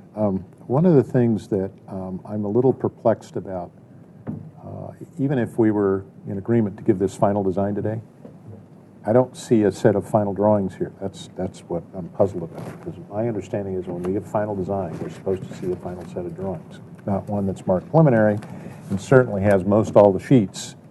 And I don't see all the sheets. I see gaps between numbers. So looking to staff. We don't need structural for, we don't. I understand that, but you don't have, even the A sheets have gaps in here. So my question to staff is, even if we chose to give this final today, we'd have to condition it on the fact we're not seeing a final set of drawings. Is that correct? Yes, that would be correct. Is the set that you brought in today, is that the exact same set that you brought in, so that you submitted previously? The landscaping is, we hadn't switched the landscaping on the set we submitted last week. And then somewhere in the process, somebody handed me a few minutes ago this sheet, and I don't see the other pieces, but I assume you filled that out? Yeah, someone from our office did. Okay, so in essence, it looks like we might have a final set, but I don't see it here. That's my It's just a dilemma. difference of numbering between the other architect's drawings and our drawings. Okay. That we don't. That's, when we get here, we need to have a final set, so because that's what we're blessing. That's the technicality of giving you the authority to move to the building department, so that's It's a why. numbering issue, not a. That's why I'm trying to get clear what we've got in front of us. Yeah, Chair Sweeney, if you look at the prior set from the prior architect, it had been. Yeah, excuse me, this is just a clarification, okay? I'm trying to get sorted out here, because if the board chooses to give this final approval, I don't want to trip you guys up, okay? Yeah. So, we've got to make sure the right set gets moved to the building department. Okay, so getting that clarified, the chair would entertain a motion, and let me share with you perhaps 2 or 3 scenarios for motions. One is we could give this final approval with a condition that the final set is reviewed by staff before it goes to the building department, so that we make sure all the drawings are here. That's one possible motion. 2, we can make a motion that would not give this final approval, but would require the applicant to come back. I'm basing this just what I'm hearing from the board, that the applicant come back with some reduction in the FAR.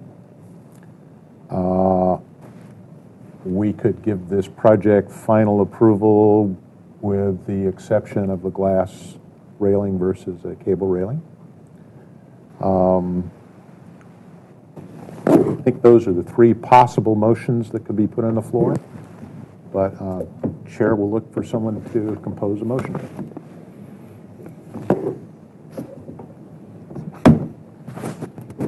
Anybody willing to do that? Well, I'm going to try a motion just because I want to put this point of view out there. I understand, really, this is a brand-new project in front of us today. It's brand new, and we rarely take something of this magnitude and in 25 minutes give it final approval. I mean, rarely there's just so many other little details, including looking carefully at the landscaping and what's the driveway and what's the garage door. There's just dozens of things that normally we would talk about. So I move to continue the project 2 weeks, however amount of time, is appropriate for you, to return to the full board with a reduction in the FAR and alternatives to the glass railings. Okay, that's a motion on the floor. Is there a second? If we don't receive a second, the motion dies. Is there a second? Hearing no second, motion dies. Is there another motion?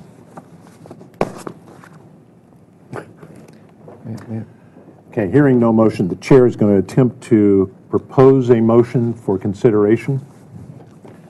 The motion would read for final approval with the following conditions: that the glass railings being proposed be eliminated and cable rail be inserted, that a final set of drawings be reviewed at the consent calendar so that we're assured that final approval is in order.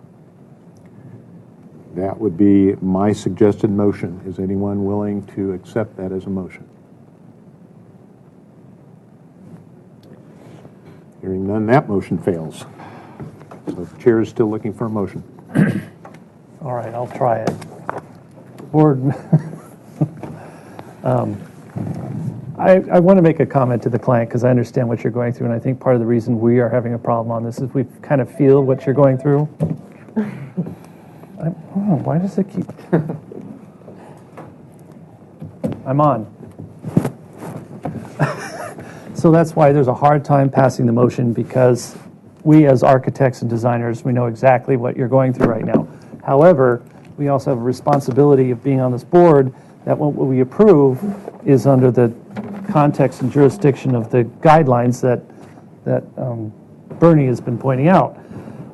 So my feeling is I would like to know about the glass railing, so I would propose that we would continue the project for 2 weeks with the following conditions: that the plans be a little more complete to reflect how the drawings will be for final design approval, and that we see samples of the glass railing so that we have a better idea how that glass railing will really be appropriate to this architecture. I think that's my motion at this moment. Okay. That's a motion. Do you want to, you're not addressing any FAR issue? We would like to see it probably a little reduction of FAR square footage. That would be, the board would appreciate that as well. Can we give this client a little more specific? Closer to 85, they're at 90, 93? Yeah, closer to an 85% FAR would be preferable. Or 87.4. Get back with what you... I just don't understand how we can go below what was approved. Excuse me, Yeah. we're at a motion, okay? Let us try to make this decision. I'm sorry, but, that's the only way we're able to do this. I understand. We're struggling too. All right, so your motion includes a consideration of reducing the FAR to, Closest to 85%. okay? All right, that's the motion on the floor. Is there a second to that motion? I'll second. Okay, Did we so hear now- that motion? Because I didn't, Okay, were so we getting, I All right, didn't follow it. there's a second to the motion, so can we have that read back to us? Is that possible? Board, so Vice Chair, Miller, would like to continue for 2 weeks. He would like to see a complete set of plans that would be submitted before final, a sample of the glass railings for the board, and he would like to see a reduction of the FAR to around 85%. Okay, that's the motion.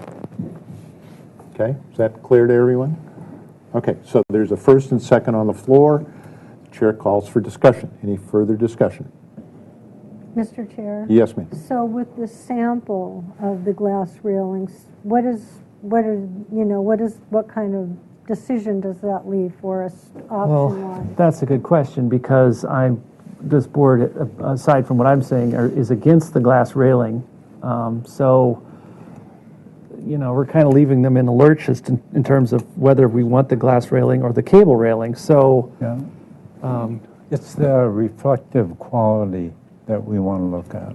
So I think, Bernie, what Brian's motion is doing is will allow us in 2 weeks to have the applicant convince us that a glass railing is appropriate by submitting enough information to address our concerns of the reflectivity. I think that's the big issue. And if they're able to convince us, then at that time we can make a motion to give it final to include the glass railing.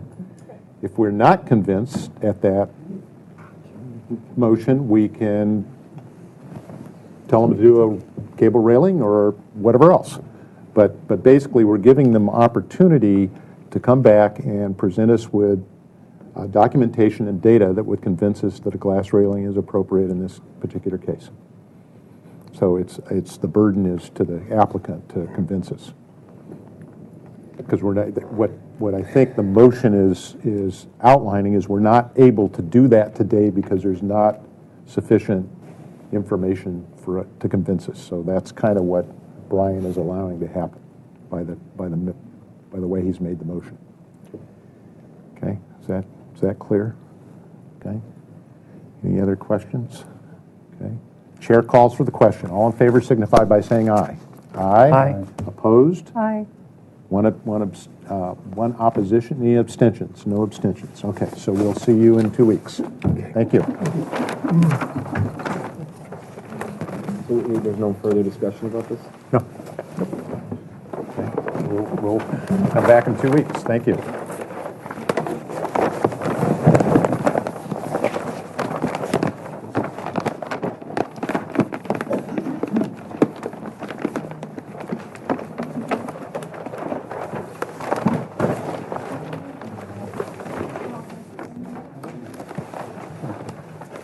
All right.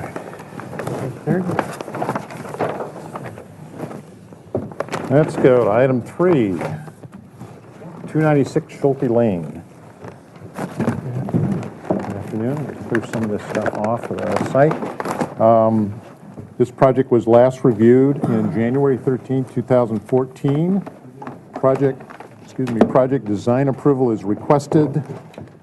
The project needs to comply with the Planning Commission Resolution 009-14. And if we can get a set of drawings unrolled for the television screen. We have some updates Okay. with landscape and stuff like that. Okay. One of these is cover, so let me see. right. That's that one. Okay, if you could introduce yourselves, please. Hi, Clay Arell, architect from AB Design Studio. Okay. And with me is Robert Pester from AB Design Studio and the property owner, Brett Stone. Okay. Welcome. Do we have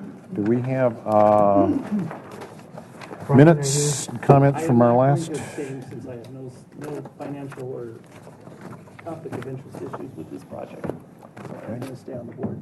Okay, thank you. Do we have something to read? Let's see, January 13th, just so we can remind everyone what we last talked about. 13th, okay.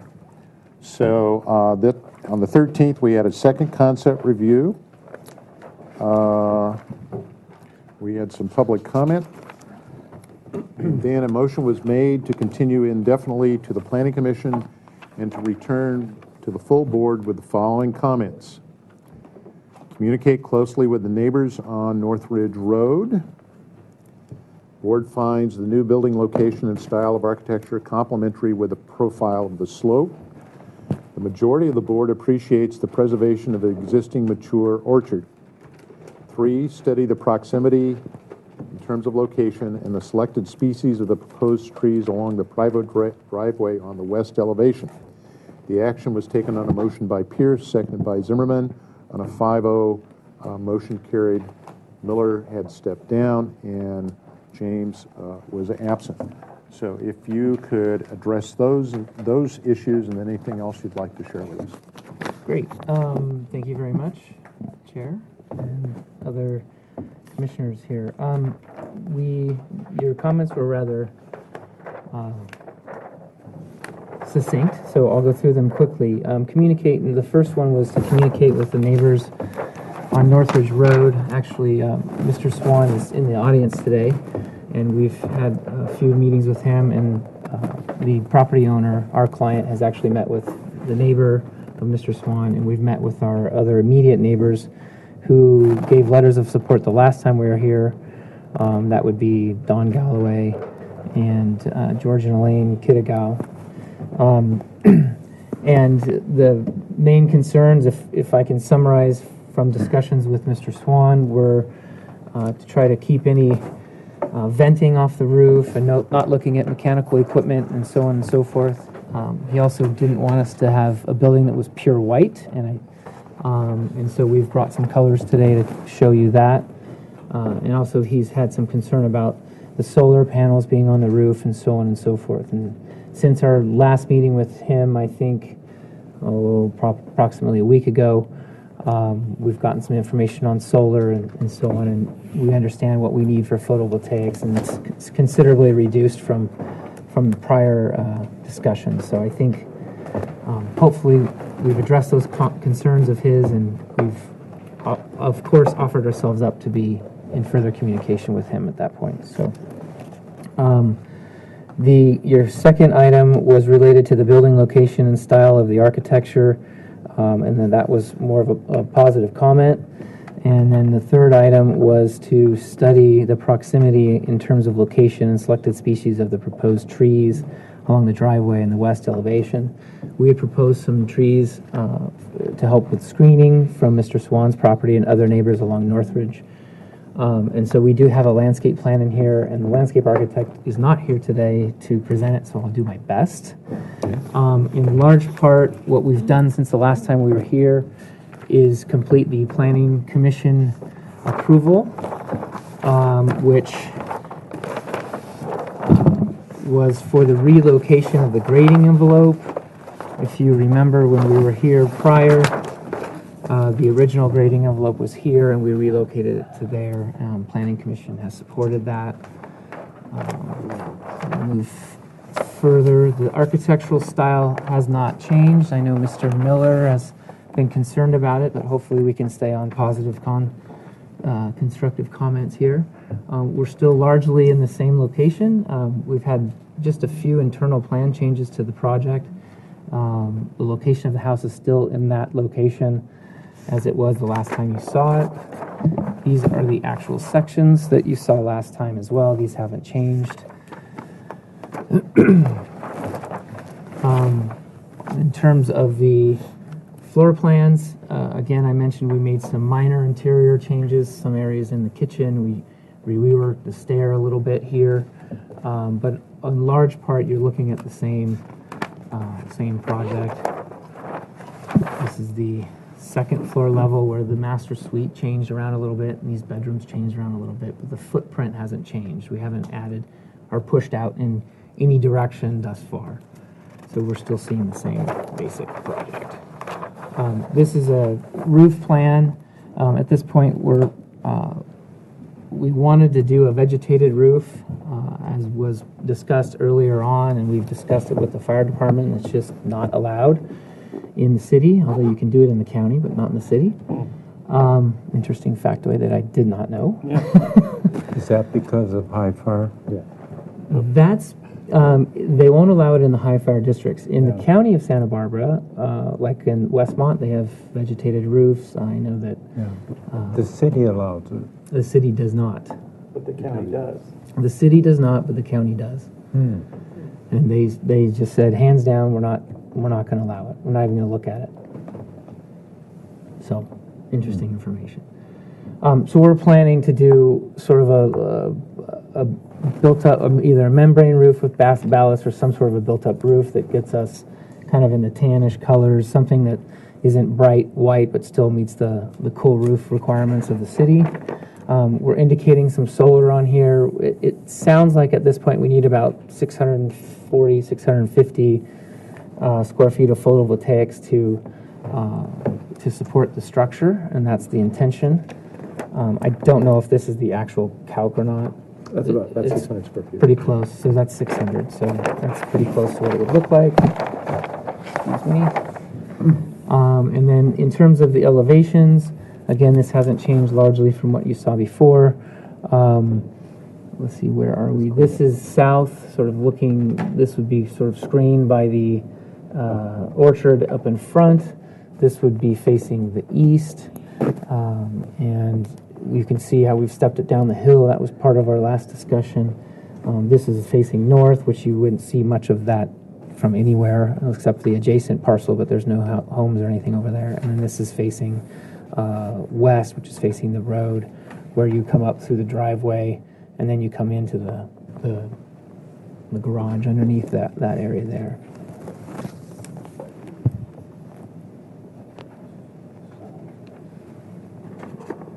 then we have a landscape plan, which was sort of the last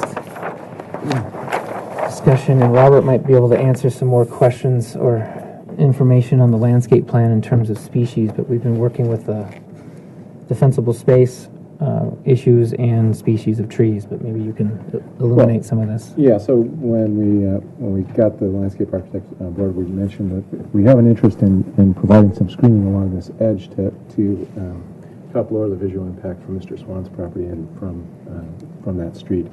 And at the same time, it has to meet the defensible space requirements. And so these are the species that were selected that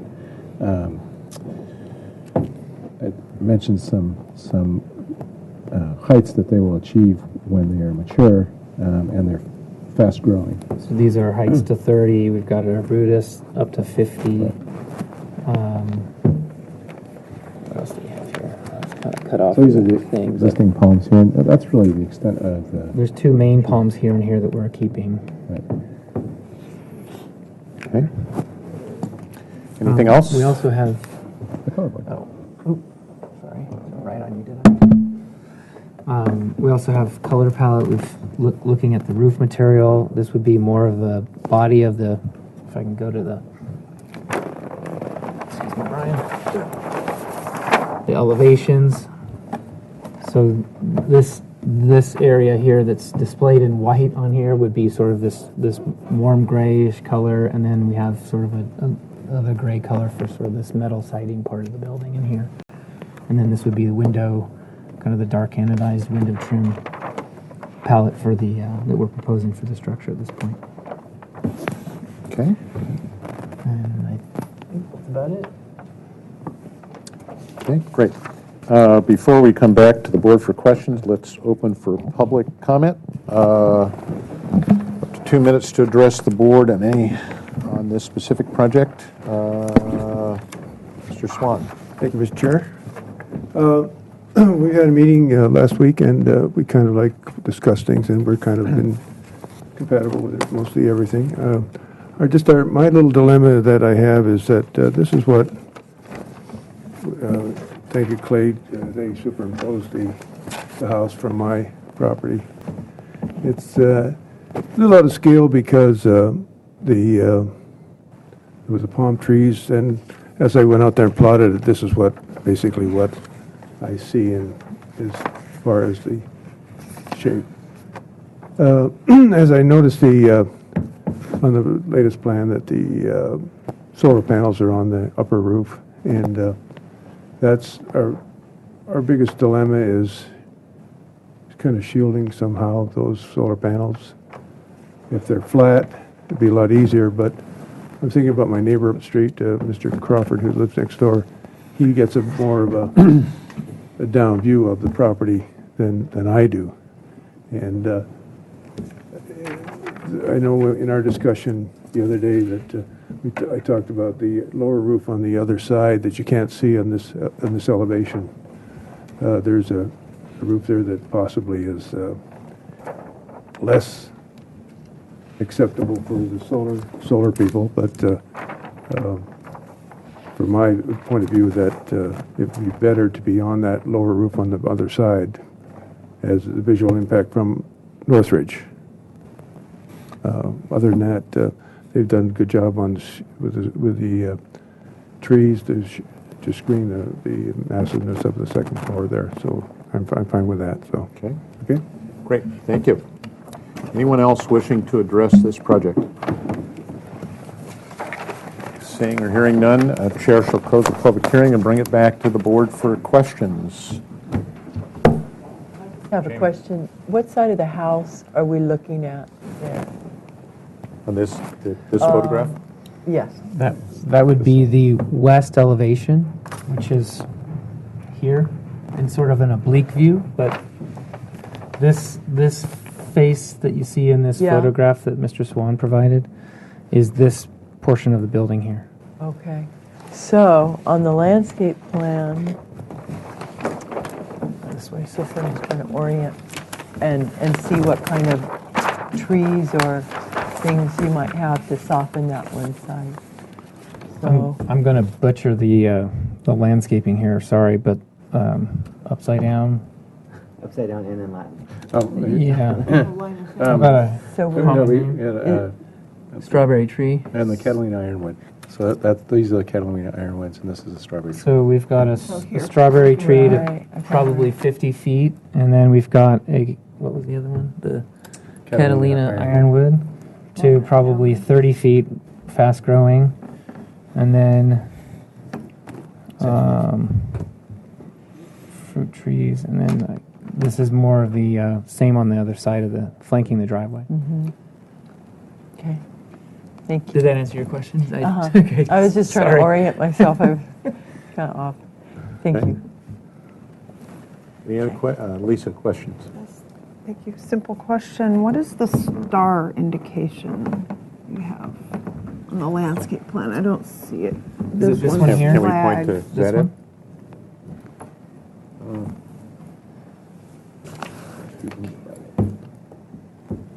Do you know what they are? Yeah. Because there are quite a few. So, Lisa, we kind of need to do it on this I'm one. sorry. So, It's okay. which one, is it this star you're referring to? Yeah. Okay. These What stars. are those? Is the question. Yeah. And sorry, I don't have that top of my head here. Significant landscape plant. Yeah, because they're kind of all over the drawings, but I don't see a note. Okay. The mystery. I'm going to assume there's some kind of a logo. Yeah, let's see. I guess you could do it by process of elimination, but Okay. I can tell you they're all I don't know. native drought-tolerant species and vary in size. Okay, other questions? Bernie? Oh, thank you, Mr. Chair. Thank you.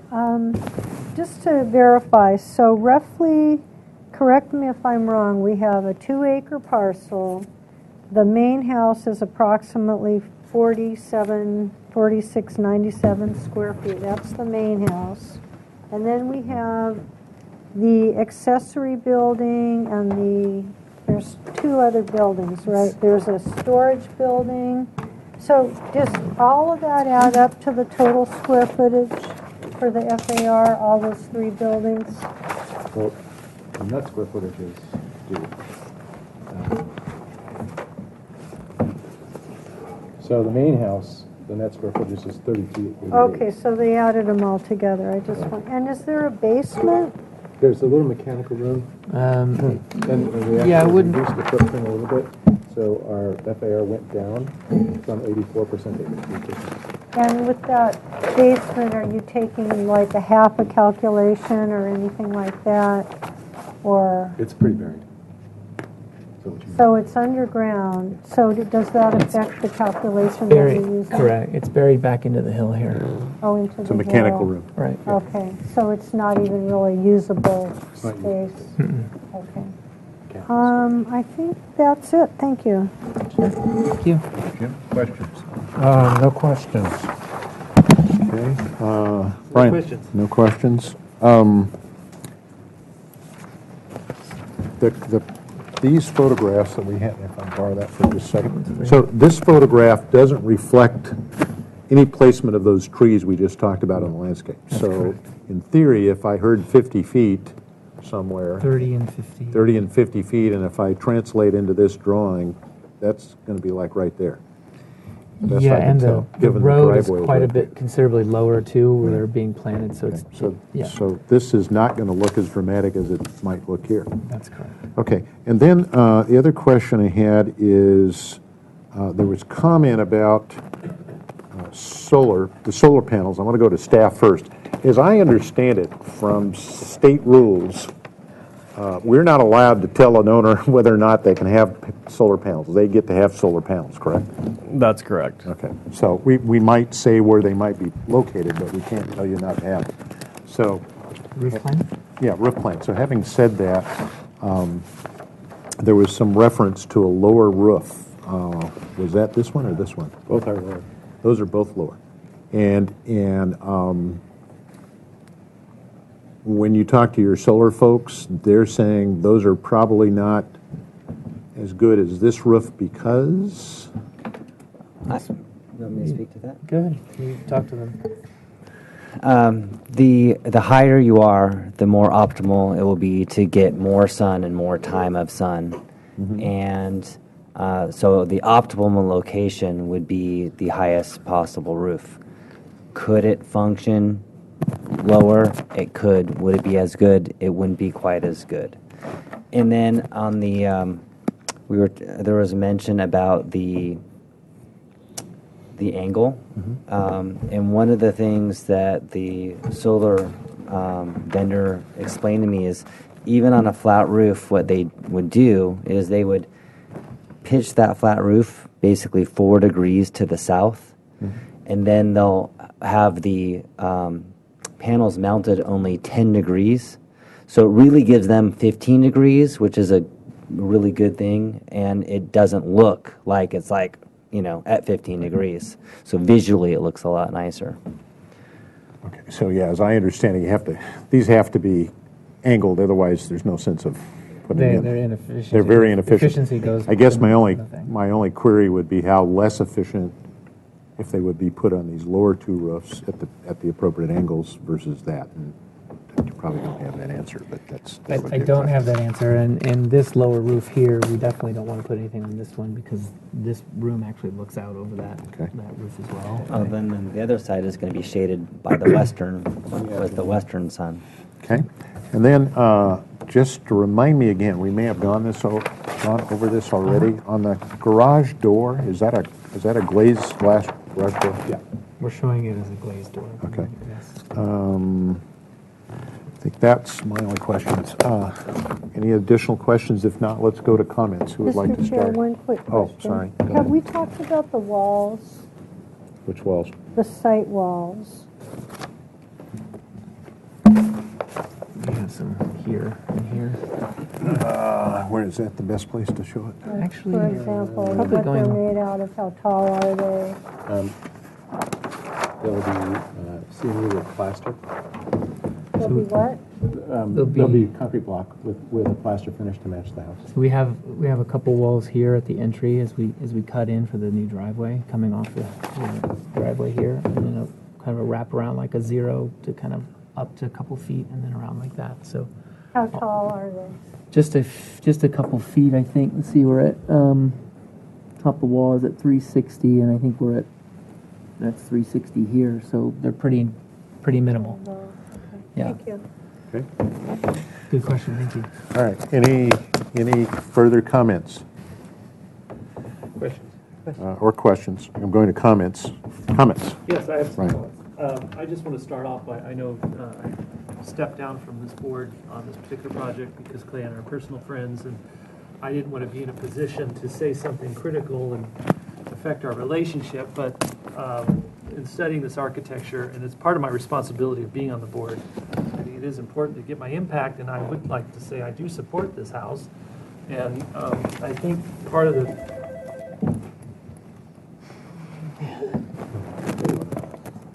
I support the style of this architecture primarily because it's a very non-aggressive style in this valley, and in particular, if you were to look at this picture and that one there, I think as the landscape matures, it's going to disappear. So, yeah. So in respect to that, and I think the architecture in terms of its contemporary style is attractive. So, I think I can support this project. How you figure out the solar panels, I think is. I think when the landscaping matures, it'll hide it. I do have a big question regarding why the county supports a green roof and the city does not. I think that's weird. So I don't know if the fire departments need to get together and communicate as to why one is and one isn't or what, but I think that's definitely something to look at. I think I can speak to that. We both can. Go ahead. ASTM hasn't established a standard for testing vegetative roofs yet. It's in the works.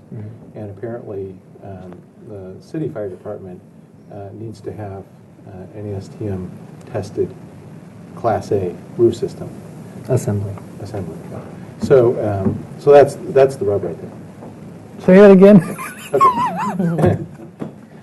ASTM hasn't established a standard for testing these vegetated roof assemblies yet. It's in the works. Right. With no knowing of when it's actually going to come out and actually be tested and applied. The vegetated roofs using sedums as opposed to the grasses have been fire tested by a number of different agencies to meet the Class A requirements. But there is no ASTM standard, so that's what the city's hanging their hat on. I can understand that, but I don't know why the county would say it's okay. Well, because it's the risk managers. The risk managers at the city are reluctant to allow the fire department to proceed with something that hasn't been approved by a recognized standard testing agency. So counties don't have risk managers? They probably do, but maybe they didn't bring it to their attention, so who knows? Okay. So that's kind of how it works. So we'll see. Okay. Additional comments? Yeah, I can support the design. I think it's very well designed, good landscape plan. Bernie? And oh, I'm sorry. I didn't let you finish. I can support the project. Right. Ditto. Bernie, I'm I think sorry. it's very nice. I cut you and Jim off. I didn't. I don't know if Jim was finished. I'm finished. Okay, sorry. You sure? No, I think I can make the findings. I think it complies. Okay. All right. My comments, too. I agree with my colleagues. Just so if the public is watching, sometimes this gets broadcast, sometimes it doesn't. This is the kind of project where I think we're, as a board, comfortable with the approach to the size of the home, the FAR, the style, the height, size, scale, and bulk. And I think if applicants are watching and people that want to build homes want to get through this process without a lot of wear and tear, they need to pay attention to the projects that we do embrace and that do make us feel comfortable that we're meeting our duties of making sure these projects adhere to the neighborhood in which they sit and the context, et cetera. Those are the kinds of things we're looking at. So, you know, we have some folks that come to us with expectations that we need to treat everybody equally, and we can't. So this is a good example, I think, of an applicant and a design team really paying attention to what they're doing. So having said all of that, this project is here for design approval. It will have to come back for final. We could probably make one of two motions, one for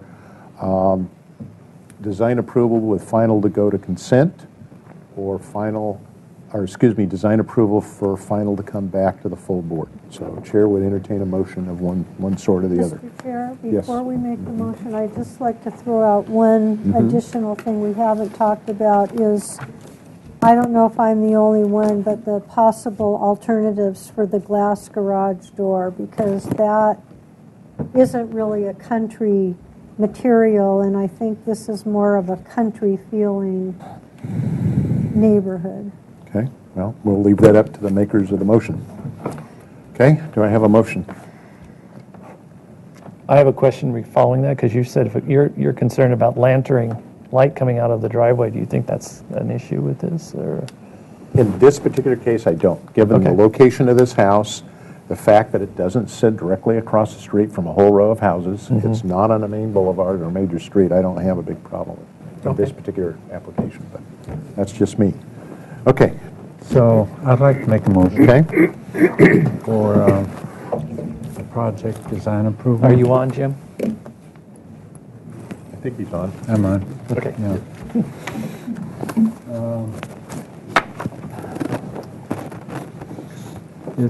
It has consistency in appearance, and it's compatible with the neighborhood, and it certainly has quality architecture and materials. Landscape plan is very good, and I think that it could come back on consent. So the motion is for design approval to go to consent for final. Do I have a second? I second it. We have a second. Do we have any further discussion? Hearing no discussion, Chair. Oh, I'm sorry. Go ahead. Discussion, yes. So have we seen the light fixtures? Have we seen the different materials? I know we have a color board. Have we seen the windows? I think Any we've, of that, the garage we've seen door? all of that except the light fixtures. I don't believe we've seen those. But the motion is to let it go to consent, so if you are in favor of the motion, that would mean that you're comfortable with the consent reviewers to review the light fixtures. Okay. Further discussion? Hearing none, chair calls for the question. All in favor signify by saying aye. Aye. Opposed? Abstentions? So carried. You're on the way to consent calendar. Thank you very much. You're welcome. Schedule that with David. Okay. And you need one set of three? I think David needs one. Why don't you keep the color ones? Let's go to 919 Calicorita. Even the color ones? Haven't said it right yet.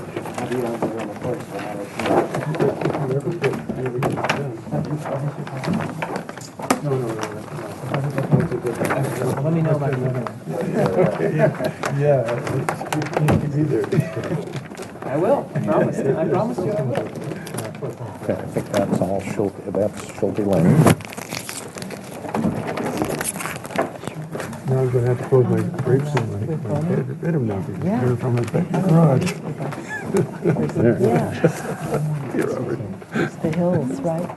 Okay, we're here for, this is a new item, and so I'll read into the record the project description. The proposal is to construct a 550 square foot, one-story addition to an existing two-story, 1,744 square foot single-family residence with an attached 392 square foot two-car garage. The proposal also includes the demolition of two decks totaling 584 square feet and replacement with two decks totaling 690 square feet at the rear of the residence. The project also proposes the removal of as-built exterior stairs and replacement of stairs on the south elevation of the residence. The total of 2,686 square feet on an 8,408 square foot lot is 82% of the required floor to lot area ratio. The project will address violations identified in the zoning information report. Staff hearing officer review is required for requested zoning modifications. So this is here for comments only. Requires an environmental assessment, and it requires staff hearing officer review for zoning modifications. So if you could introduce yourself, please. Thank you. Don Swan, agent for Mr. Zaid, sitting next to me. Welcome.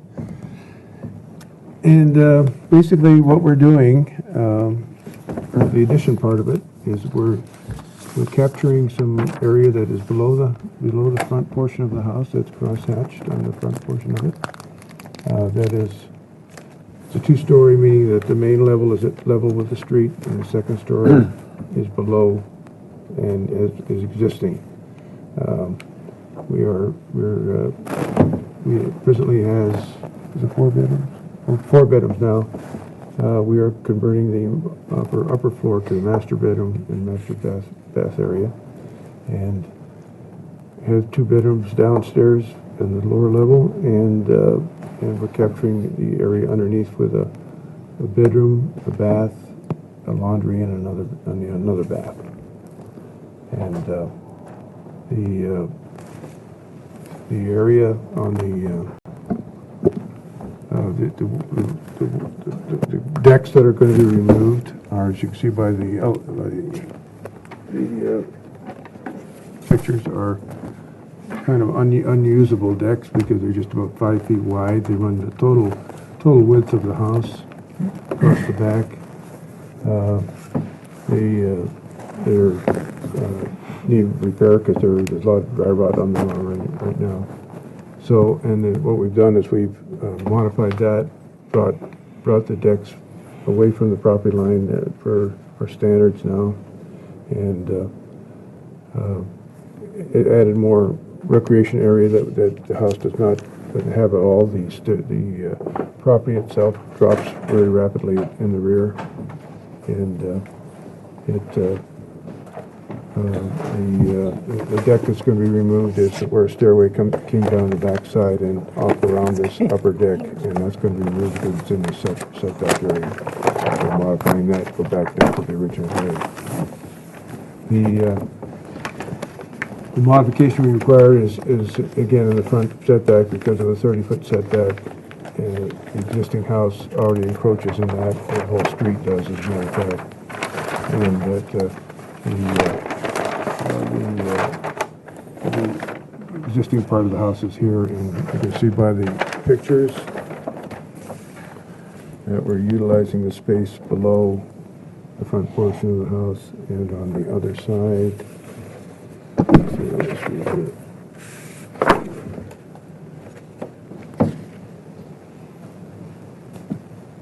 It's this area up here. Okay. So, in here, by the camera. Exactly.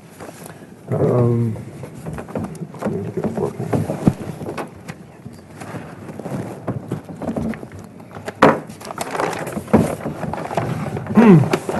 The upper floor had an existing stairway that was probably, I think it was about 30 inches wide, and steps were almost 10 inches deep. I don't know how it ever got approved originally, but it was there, so we're opening up that lower level. Different pages? Skip the floor. Skip the main floor plan. There's the outline of the existing stairway, so we're opening that all up, and we're opening up the entryway so that we have some of the vaulted ceilings throughout the upper floor.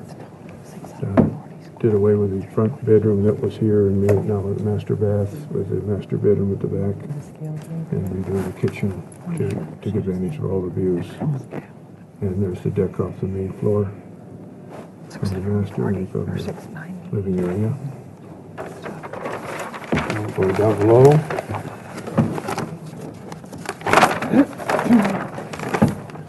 Stairway coming down to the playroom area now, which was there before. There's the outline, the dotted lines are the outline of the system. There's a chimney there. We're doing away with all the chimneys and fireplaces. These two bedrooms kind of exist. This one gets a little larger. And we added the new one underneath the portion of the house that goes out to the front edge. Added the laundry, bath here, and bath here. And a deck on the lower level that simulates from the upper level. Entrance coming out of this bedroom, same size as upstairs, and then steps down to the patio, to the walkway to the lower patio area. The section showing the deck line. And then we're going to, because it's sided now, siding is pretty poor condition by the time we get into replacing it with the windows and doors. There'll be nothing left of the siding, so we just thought we'll better just make it, enhance it a little bit with some smooth stucco and a little texture in the brown coat, and give it some character, and new windows and doors throughout. And the deck itself, we kind of like looked at the neighbors. There's some pictures that show the house that's under construction just 2 doors away of that same condition. And just underway right now. They're just adding this deck above the second floor that was approved just recently. Some views from below, from the street below, that can't see the structure at all from anywhere. Across the canyon a little bit, you're so far away that it's not visible at all. And this is a floor from the lower level that we're going to redo some of the hedge here that to make it more visible, but still not visible from the street below. And streets in the neighborhood, across the street, down the street. And that's where, again, where the addition is going at the front. I can just add that I talked to the neighbor underneath, that the only possible person that could see what is happening, and she absolutely had no problem. I told her about it. She wasn't advised. She hadn't gotten a letter from the county, from the city, but I went down to her. Which street does she live on? Fellowship. And she's exactly the house right by, her backyard touches mine. That's the house below. Right, below. This one here? Yeah, exactly. So her yard comes up. Right, and exactly, we have just a concrete wall between us, but I mean, it's a low wall, so she said her her kids' balls always come in tower things. She asked me, if it's a problem. But she had absolutely no problem with it. And I told her, come down today if you want. I showed her the plans. But I saw from her backyard, she cannot, because we have trees and other things there, so she really can't even see our decks almost. And likewise with the other neighbors. Yeah, I've talked to all the neighbors next to me on both sides, and actually 2 houses down, the one that's doing all the construction. And also, I think there's Kirk Gradin, I don't know if you know him. Kirk. Yeah, and he's also one of my neighbors, and I talked to him. So. Okay, thank you. Before we go to questions of the board, Chair will open to the public for any public comment. We do have one, I assume this was an email rather than a letter, that we received from Christine and Nagel Bennett. They received a notice on Saturday about this project. My husband and I live at 21 St. Anne Drive, and our house looks directly across the canyon to 919 Calle Corretita and the other properties on the other side of the street. In our view, the proposal of 550 square foot, one-story addition to the existing property would not be in keeping with the existing buildings on that side of the street, and if approved, could set a precedent for other properties to add a third story. We oppose the plans for this reason. I would like to add that it would be detrimental to the privacy of our second-story bathroom and bedroom. Please, could you confirm the receipt of these comments? So I'll hand that back to staff. Did we have any other correspondence? No. Hearing none, the chair shall close the public comment. And before we go to questions of the board, I'm going to go to our staff for comments on the modifications, I guess. I'm Ms. Riegel, case planner for the project. I did speak to the neighbor to the north. They would view... Oh, I turned it off instead of on. I did speak to the neighbor to the north, who would be seeing where the infill is occurring on the understory there, and he did state that he thought that was an improvement over the existing condition. They didn't want to look at the hole underneath the existing one-story residence.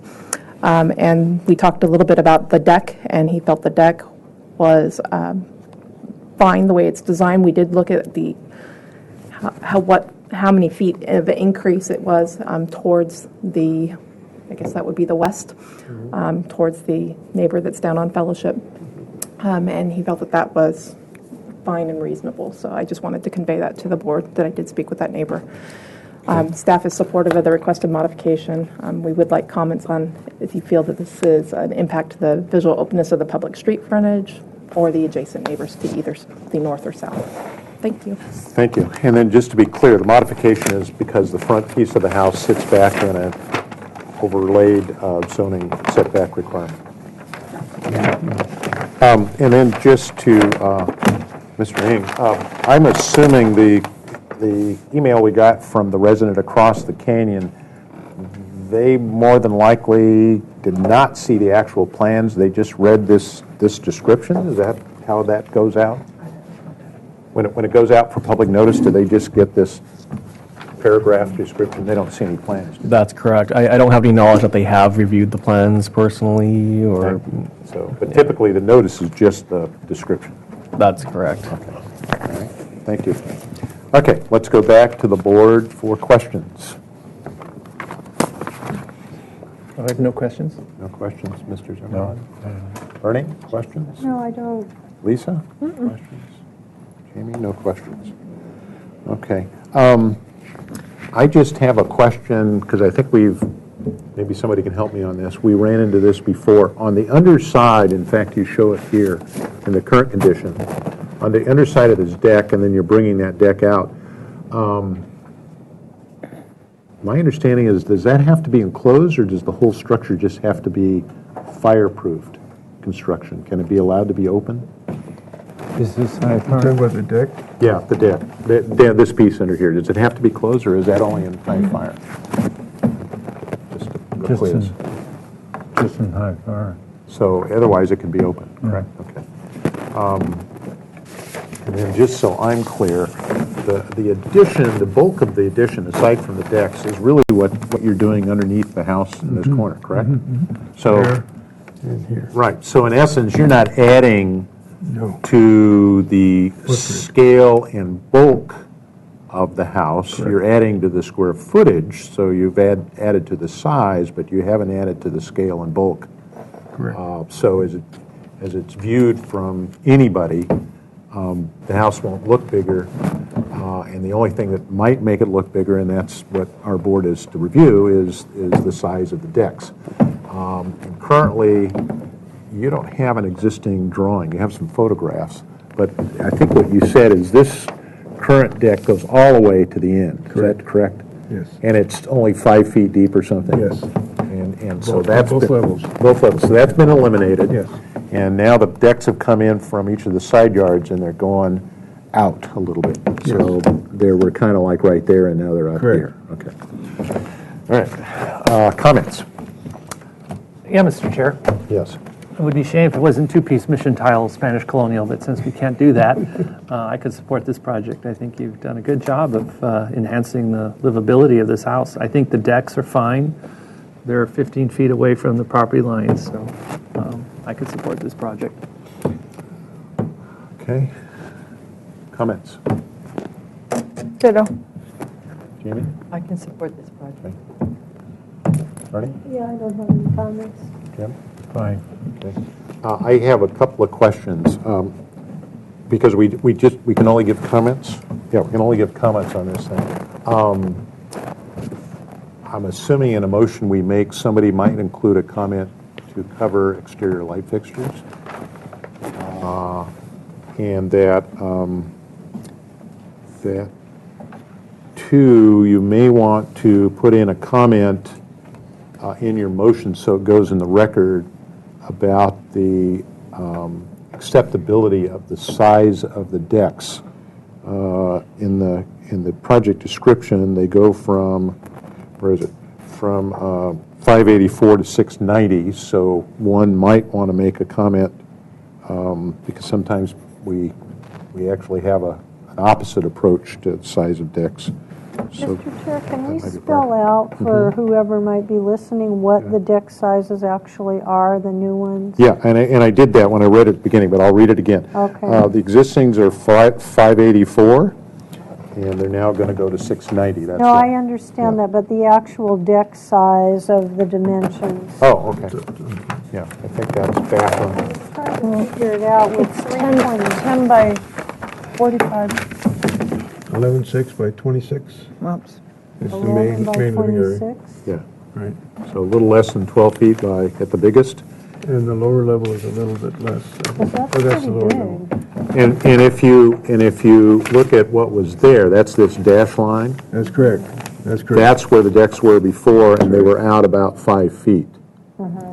So, one of the things that would help when this comes about, and I don't think you're going to get any naysayers at this point, but if you lay out what furniture looks like on this deck, Okay. okay, and I just happened to spend a week on a deck this size Okay. in Hawaii, in what they call lanais, okay? On a house I designed for my friend, where we did exactly this, and that's why I say that, because if you lay the furniture out, what you'll realize is 11 feet, well, really 11 feet, the inside of the railing, is about all you can do to fit a table that will seat 6 comfortably around a 60-inch table. So if you actually draw it on here, it really makes sense of why that should be 11.6. It looks big when you look at it like this, but once you start putting furniture on here, it starts to help you understand why you want it that dimension. Yeah, it looks Well, I big wanted and 20 it feet, but sounds he big. would So what you're saying on the motion, we should say only a rectangular picnic table in there, right? Well, whatever. I'm just suggesting, when folks come to us for deck sizes, a lot of times we see it without anything proposed. And if you kind of understand why they're doing what they're doing, it gives you a little better handle on why is it that big? So, and we've made that same comment about Go to rooms. Hawaii and get first. I think so too, yeah. Yeah, well, You have to take us, Fred. yeah. Anyway, I sat on a deck just like that. Okay. Any further comments? Okay, this is here for comments only. The staff hearing officer folks are going to want to hear comments on the modification. As you recall, the modification is to allow the house that's there now to remain within the 30-foot setback that was overlaid on top of it. And any other comments that you might want to give the applicant because they're going to return to us for design approval. I'll make a motion. I'll try Okay. it. This is comments only, so I say the board supports the architectural changes of the existing home. The board supports the current size and configuration of the rear deck. The board also supports the modification. I don't know if you want me to quote this, is aesthetically appropriate due to the fact that the house is already built and is existing into the setback, so it does support the modification. So that's my motion. That's the motion on the floor. Second that. There's a second.